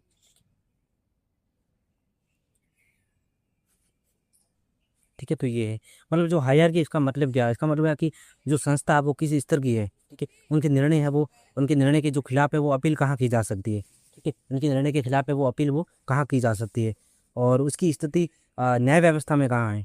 तो इसका मतलब ये हायरार्की का मतलब ये है, ठीक है। अब ये जो ट्रिब्यूनल्स है वो मतलब जो विशेषीकृत न्यायिक निकाय है, इसका मतलब है कि जो विशेष विषयों जैसे कि टैक्स है, कि एनवायरमेंट है, सर्विस मैटर है, इनके लिए बनाया गया एक न्यायिक मंच है, ठीक है। उदाहरण के लिए मतलब अगर सरकारी नौकरी में प्रमोशन में विवाद है तो कैट कैट के लिए जाएगा, ठीक है, कैट में होगा उसकी सुनवाई। और अगर पर्यावरण का विवाद है तो नेशनल ग्रीन ट्रिब्यूनल्स में होगा। अगर उपभोक्ता विभाग है तो कंज्यूमर कमीशन उसमें होगा, ठीक है। और ठीक है, उसके बाद ग्राम न्यायालय में देखते हैं तो सबसे जो निचली अदालत होती है, ये सबसे निचली अधीनस्थ अदालत है, ठीक है, ग्राम न्यायालय। और मध्यवर्ती स्तर पर प्रत्येक पंचायत के लिए स्थापित होती हैं। ये कहाँ पे होती है? जो मध्यवर्ती स्तर पर प्रत्येक प्रत्येक पंचायत में होती है। मध्यवर्ती स्तर पर प्रत्येक पंचायत के लिए स्थापित होती है। और जिला न्यायालय और उच्च न्यायालय, district magistrate and high court, article 227 में सीमित अपील की जा सकती है, ठीक है। सीमित मामलों की वो अपील की जा सकती है इस मामले के खिलाफ, अगेंस्ट, ओके। और यहाँ पे हमने देखा जो हाई कोर्ट में अपील की जा सकती है अधीनस्थ, इनकी माम जो ट्रिब्यूनल्स की हाई कोर्ट में अपील की जा सकती है, आयकर है, सीमा शुल्क और उत्पाद शुल्क, ठीक है। और इनकी की जा सकती है डिस्ट्रिक्ट मजिस्ट्रेट में और हाई कोर्ट में भी की जा सकती है, ठीक है। और उसके बाद हम पढ़ते हैं, उसके बाद देखते हैं ये लोक अदालत के बारे में। लोक अदालत दीवानी अदालत की डिग्री मानी जाती है, ये दीवानी अदालत की डिग्री मानी जाती है, और सभी पक्षों पर अंतिम और बाध्यकारी होती है। कोई अपील नहीं की जा सकती, और कोई अदालती शुल्क नहीं है, इनकी पहले भुगतान किए गए शुल्क की वापसी। देखो इनका जो लोक अदालत होती है, इनकी अपील नहीं की जा सकती, इनके फैसले के खिलाफ अपील नहीं की जा सकती, क्योंकि ये बाध्यकारी होते हैं। बाध्यकारी इसलिए होते हैं क्योंकि जो लोक अदालत द्वारा जो फैसले किए जाते हैं वो आपसी सहमति के द्वारा किए जाते हैं। अगर दोनों, और ये उसी मामलों में अदालती जो जिनमें सहमति, दोनों पक्ष सहमत होने की संभावना होती है, ठीक है, और हो जाते हैं तो समझौता हो जाता है। और फिर दोनों सहमत हो गए तो उसके बाद अपील का कोई सवाल ही नहीं उठता है, ठीक है।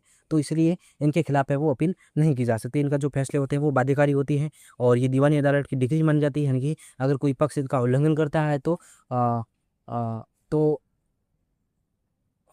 उनको है जो कोर्ट के द्वारा, जो ऊपरी न्यायालय है उनके द्वारा बाध्य किया जा सकता है किसी भी चीज़ के लिए, ठीक है। जो उन्होंने मतलब जो फैसला दिया था लोक अदालत ने जो करने को, वो करने के लिए बाध्य किया जा सकता है इनको, ठीक है। कोई अपील नहीं की जा सकती, और कोई अदालती शुल्क नहीं, और पहले भुगतान किए गए शुल्क की वापसी। तो ये सारी देखिए चीज़ें। उसके बाद इनकी स्ट्रक्चर देखते हैं। जो आपका ट्रिब्यूनल्स है वो न्यायिक और तकनीकी सदस्य होते हैं इसमें। समझना कैसे होते हैं? इस स्ट्रक्चर की बात करें तो इसमें जो न्यायिक न्यायिक सदस्य और जो तकनीकी सदस्य है वो इसमें होते हैं, क्योंकि ये जो ट्रिब्यूनल होते हैं वो तकनीकी होता है। मतलब कुछ मामले ऐसे होते हैं, विशेष मामले होते हैं तकनीकी के, तो इसमें न्यायिक और तकनीकी सदस्य होते हैं, ठीक है। उसके बाद जो आपका ग्राम न्यायालय है उसमें न्यायाधिकारी के नेतृत्व में JMFC होने के लिए योग्य है, ठीक है। तो इसका मतलब क्या है? JMFC, इसका मतलब है कि जुडिशियल मजिस्ट्रेट फर्स्ट क्लास, ठीक है। ये क्या होते हैं? ये निचले स्तर की,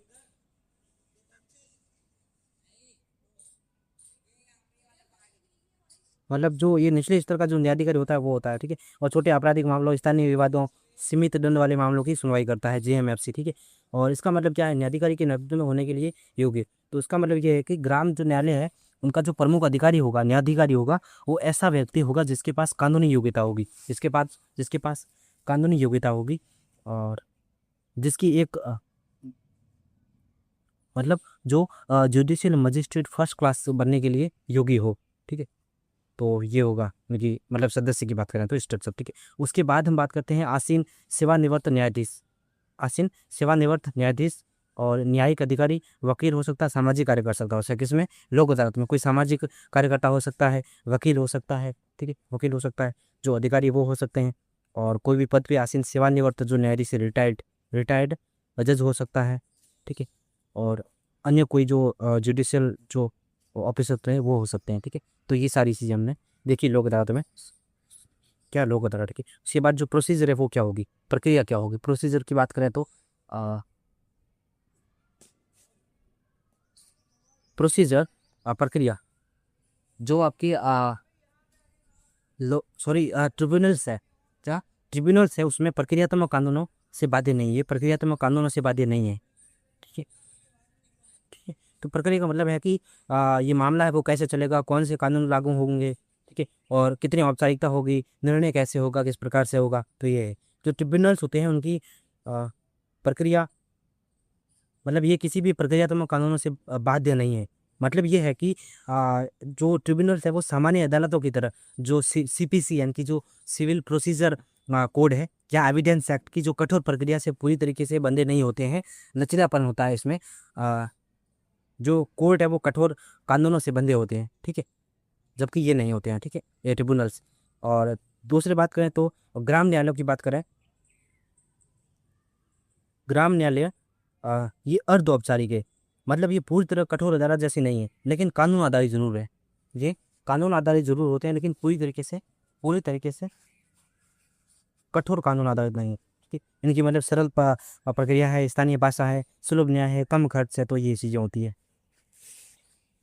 उसके बाद बात करते हैं, सही है, अर्ध और सीपीसी के साक्ष्य के नियमों और बीएसए से बांधे नहीं है,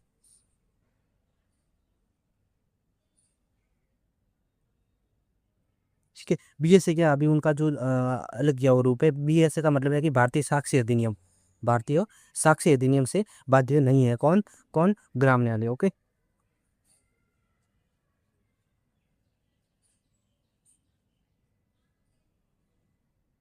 उसके बाद लोक अदालत की बात करते हैं, ये जो सिविल प्रोसीजर कोड है, सिविल प्रोसीजर कोड है, उसके बाद भारतीय साक्ष्य अधिनियम है, से बाध्य नहीं है ये भी, ठीक है। ये दोनों बाध्य नहीं, ये भी नहीं है, ये भी नहीं है, ठीक। जो लोक अदालत और आपका जो ग्राम न्यायालय है, ग्राम न्यायालय, ये दोनों सीपीसी और जो भारतीय साक्ष्य अधिनियम उनसे बाध्य नहीं है, ठीक है, लचीलापन है।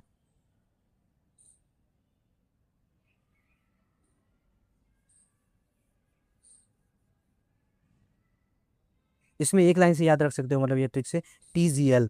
टीजीएल का मतलब होता है कि टेक्निकल फ्लेक्सिबिलिटी होती है इसमें, ठीक है, और ग्रास रूट सिंप्लिसिटी होती है, और लीगल सेटलमेंट, तो ये सारी चीज़ें होती है, ठीक है। नेक्स्ट हम देखते हैं लोक अदालत के प्रकार, देखते हैं लोक अदालत वो कितने टाइप्स की होती हैं, कितने प्रकार की होती हैं। पहला कानूनी सेवा प्राधिकरण होता है, कानूनी सेवा प्राधिकरण, ठीक है। तो आप देखते हैं लोक अदालत के प्रकार देखते हैं, ठीक है, क्या देखते हैं, लोक अदालत के प्रकार देखते हैं। तो लोक अदालत इधर देखते हैं पहले। ये तो देखो तीन प्रकार की होती है, वो बाद में देखेंगे, पहले ये देखते हैं कानूनी सेवा प्राधिकरण।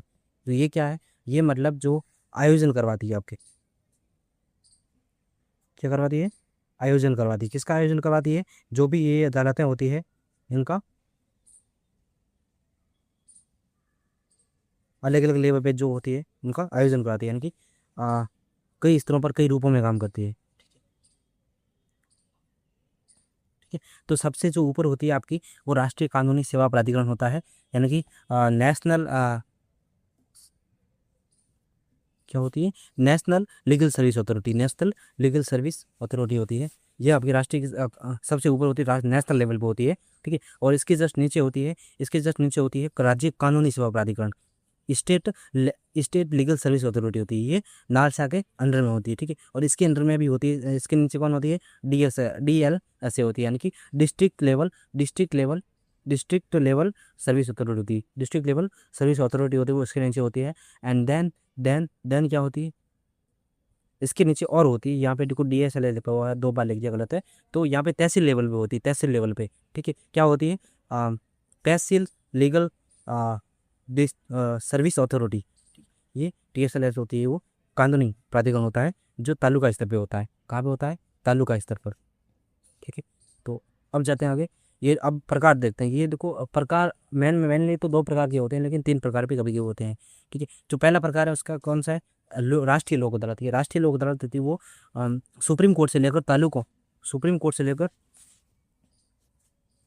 सुप्रीम कोर्ट से लेकर तालुकों अदालतों तक सभी अदालतों में एक ही दिन में मामलों के निपटान और पूर्व मुकदमेबाजी के बाद दोनों और इनके जो है वो है त्रैमासिक आयोजन किया जाता है। इनका राष्ट्रीय लोक अदालत का त्रैमासिक आयोजन कराया जाता है। कैसा? त्रैमासिक। ठीक है,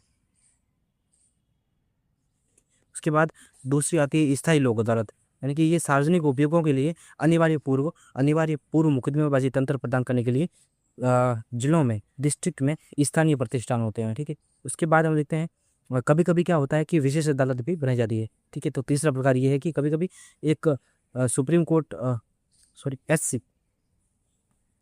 सुप्रीम कोर्ट भी विशेष लोक अदालतों का आयोजन कर सकता है। कौन? Supreme court. जैसे उसने अगस्त 2024 में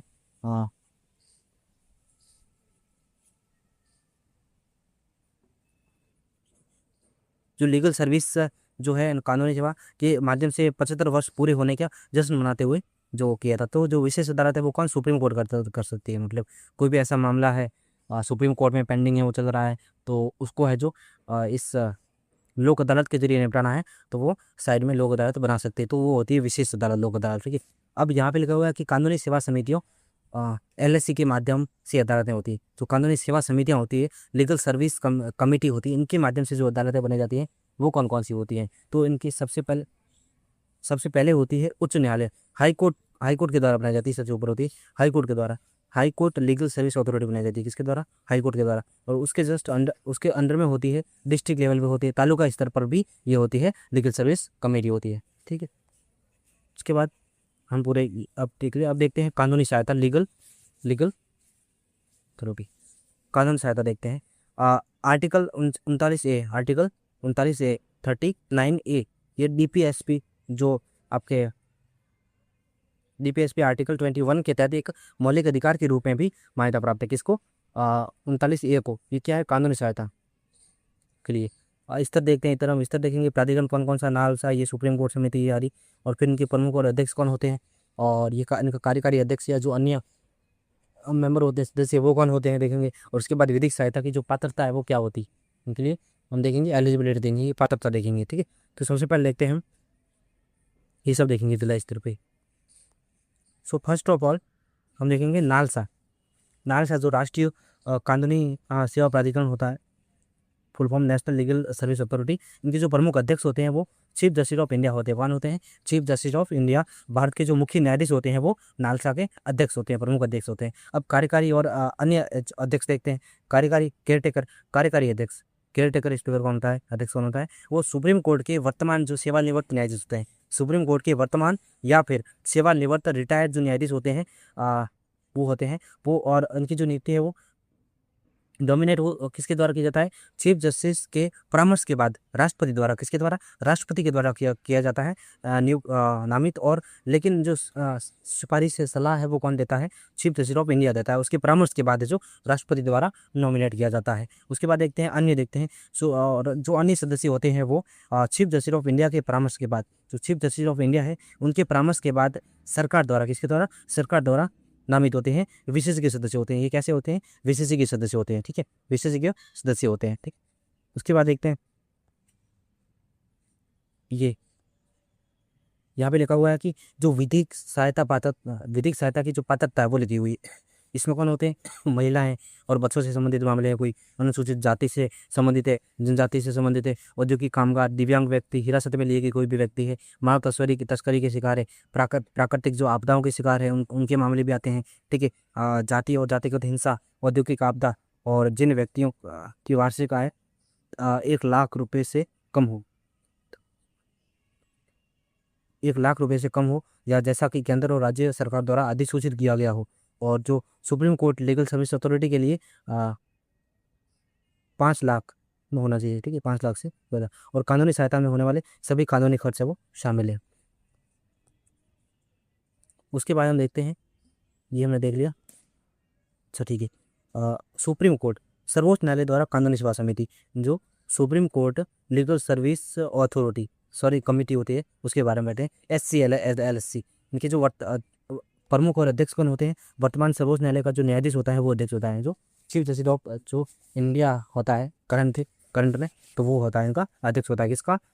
supreme court legal service authority का। उसके बाद ये जो कार्यकारी अध्यक्ष है, केयर टेकर या जो अन्य सदस्य होते हैं वो कौन होते हैं? केयर टेकर अध्यक्ष और अन्य सदस्य, ये नालसा द्वारा स्थापित है। नालसा द्वारा स्थापित सरकार द्वारा निर्धारित योग्यताओं के अनुसार चीफ जस्टिस ऑफ इंडिया द्वारा नामित अन्य विशेषज्ञ सदस्य होते हैं वो होते हैं, ठीक है। उसके बाद ये देख लिया हमने, ओके। उसके बाद ये SA इनकी state legal service authority, state legal service authority, राज्य कानूनी सेवा प्राधिकरण, इसके बारे में पढ़ते हैं। इनका जो अध्यक्ष होगा वो अध्यक्ष कौन होगा? Chief justice high court. कौन होगा? Chief justice high court. उच्च न्यायालय के प्रमुख जो मुख्य न्यायाधीश होंगे वो इनके क्या होंगे? अध्यक्ष होंगे। और कार्यकारी अध्यक्ष कौन होगा? उच्च न्यायालय के वर्तमान या सेवानिवृत्त जो रिटायर्ड न्यायाधीश होते हैं वो इनके कार्यकारी अध्यक्ष होते हैं। और चीफ इनके जो नियुक्ति है वो राष्ट्रपति द्वारा नामित की जाते हैं। नॉमिनेट किसके द्वारा किए जाते हैं?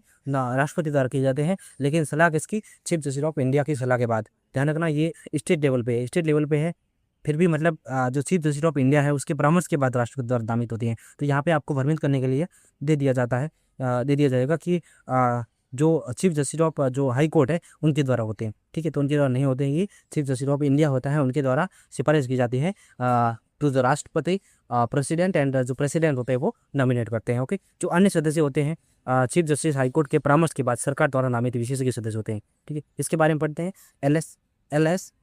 SLSA के बारे में देख रहे हैं हम। और अन्य सदस्य वो चीफ जस्टिस हाई कोर्ट के परामर्श के बाद सरकार द्वारा नामित विशेषज्ञ सदस्य होते हैं। उसके बाद उच्च न्यायालय कानूनी सेवा समिति, high court legal service authority के बारे में देखते हैं। सुप्रीम कोर्ट वाले देख लिया, अब हाई कोर्ट वाले देखते हैं। जो वर्तमान इनका जो उच्च न्यायालय का जो न्यायाधीश होता है वो अध्यक्ष होता है। कौन होता है? जो वर्तमान उच्च न्यायालय का जो अध्यक्ष होता है वो इनका उच्च न्यायालय का जो न्यायाधीश होता है वो इनका अध्यक्ष होता है, ठीक है। और स्टेट लीगल सर्विस अथॉरिटी द्वारा स्थापित होते हैं। किसके द्वारा? SLSA द्वारा स्थापित होते हैं। और सरकार द्वारा निर्धारित योग्यताओं के अनुसार chief justice of high court द्वारा नामित और अन्य विशेषज्ञ सदस्य होते हैं इसमें, ठीक है। ये देखा। उसके बाद DLSA यानी कि डिस्ट्रिक्ट लीगल सर्विस अथॉरिटी, जिला कानूनी सेवा प्राधिकरण, इनके जो अध्यक्ष होते हैं वो जो जिला न्यायाधीश होते हैं वो इनके अध्यक्ष होते हैं। कौन होते हैं? जिला न्यायाधीश होते हैं, ठीक है। जिला न्यायाधीश इनके अध्यक्ष होते हैं। और चीफ जस्टिस हाईकोर्ट के परामर्श के बाद, किसके? चीफ जस्टिस हाईकोर्ट के परामर्श के बाद सरकार द्वारा जो नामित अन्य विशेषज्ञ सदस्य वो होते हैं, ठीक है। और तालुका कानूनी सेवा समिति जो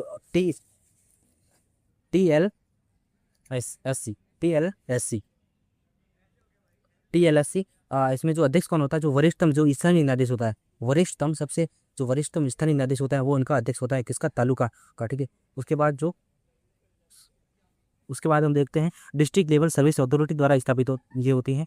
और राज्य सरकार द्वारा निर्धारित योग्यताओं के अनुसार चीफ जस्टिस हाईकोर्ट द्वारा नामित अन्य विशेषज्ञ सदस्य। ये सारी चीज़ें देख ली हमने। अब देखते हैं वकील, विभिन्न प्रकार के कानूनी पदों और अधिकारियों का विवरण देखते हैं। विभिन्न प्रकार के कानूनी पदों और अधिकारियों का विवरण, ठीक है। उसके बाद देखते हैं वकील, विभिन्न प्रकार के कानूनी पदों और अधिकारियों का विवरण देखते हैं।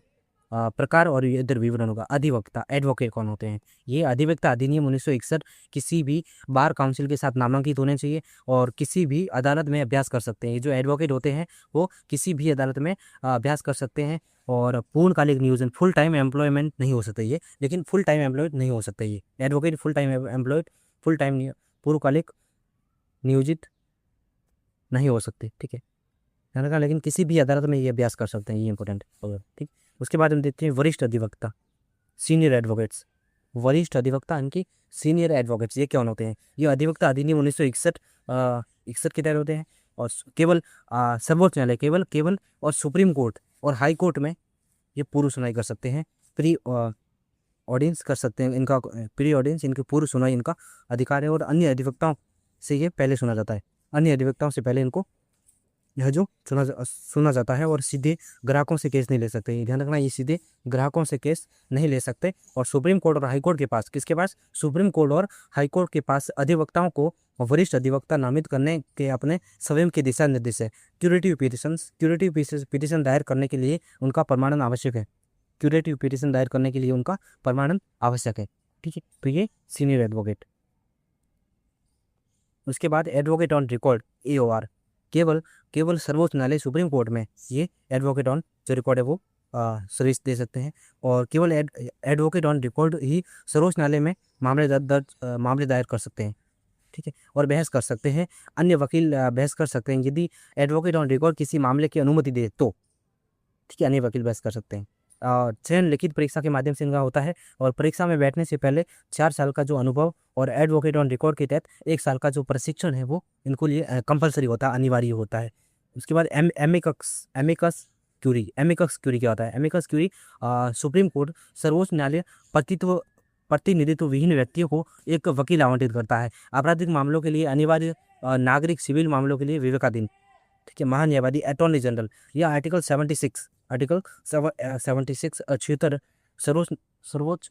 सर्वोच्च कानूनी अधिकारी राष्ट्रपति द्वारा नियुक्त होते हैं, और योग्यता सर्वोच्च न्यायालय का न्यायाधीश बनने के समान इनकी योग्यता होती है, और 3 वर्ष का इनका कार्यकाल होता है। ध्यान रखना, अटॉर्नी जनरल उनका जो कार्यकाल कितना होता है, 3 वर्ष का कार्यकाल होता है। और सभी न्यायालयों में ये सुनवाई का इनको अधिकार होता है, सभी न्यायालयों में सुनवाई का अधिकार होता है। कानूनी कार्रवाई करने का भी अधिकार होता है, और सुनवाई का मतलब कानून कार्रवाई करने का अधिकार। और संसद के दोनों सदनों की कार्यवाही, संसदीय समितियों में भाग लेने का इनको अधिकार है, लेकिन ये वोट नहीं दे सकते। ध्यान रखना, ये संसदीय दोनों सदनों की कार्यवाही और संसदीय समितियों में भाग ले सकते हैं, भाग देने का इनको अधिकार है, लेकिन ये वोट नहीं दे सकते, वोट देने का इनको अधिकार नहीं है। और सभी सांसद जो मेंबर ऑफ पार्लियामेंट होते हैं वो विशेषाधिकारों का आनंद लेते हैं। ये इनकी ध्यान रखना, जो अटॉर्नी जनरल है इनको विशेष अधिकार, जो प्रिविलेज है जो सभी सांसद है उनकी भांति इनको भी मिलता है। और केवल सरकार का है जो प्रतिनिधित्व ये कर सकते हैं, प्राइवेट प्रैक्टिस नहीं कर सकते, ठीक है, ओनली सरकार का प्रतिनिधित्व कर सकते हैं। उसके बाद देखते हैं SC और एडिशनल SC। अच्छा, SC का मतलब होता है solicitor general of India, solicitor general, ठीक है, और एडिशनल सॉलिसिटर जनरल। दूसरे और तीसरे सर्वोच्च ये कानूनी अधिकारी होते हैं। ध्यान रखना, दूसरे और तीसरे जो सर्वोच्च कानूनी अधिकारी होते हैं, solicitor general and additional solicitor general. ये दूसरा सबसे सबसे सर्वोच्च कानूनी अधिकारी कौन होता है? Solicitor general. और जो तीसरा कौन होता है? एडिशनल सॉलिसिटर जनरल, ठीक है। ये दूसरे और तीसरे सर्वोच्च कानूनी अधिकारी होते हैं। ये क्या है? एक इंस्टीट्यूटिव पोस्ट है, यानी कि वैधानिक पद है इनका। ये क्या है? वैधानिक पद है। जो सॉलिसिटर जनरल है क्या है? वैधानिक पद है, इंस्टीट्यूटिव पोस्ट है। और कैबिनेट नियुक्ति समिति जो appointments committee of the cabinet के अनुसार राष्ट्रपति द्वारा ये 3 साल के लिए नियुक्त होती है। ध्यान रखना, जो अटॉर्नी जनरल हमने देखा वो भी 3 साल के लिए था, और जो दूसरा सॉलिसिटर जनरल है और एडिशनल सॉलिसिटर जनरल है ये भी 3 साल के लिए किसके द्वारा? राष्ट्रपति द्वारा नियुक्त होते हैं। किसके द्वारा? राष्ट्रपति द्वारा नियुक्त होते हैं। उसके बाद बात करते हैं महाधिवक्ता, ये कौन होते हैं? एडवोकेट जनरल कौन होते हैं?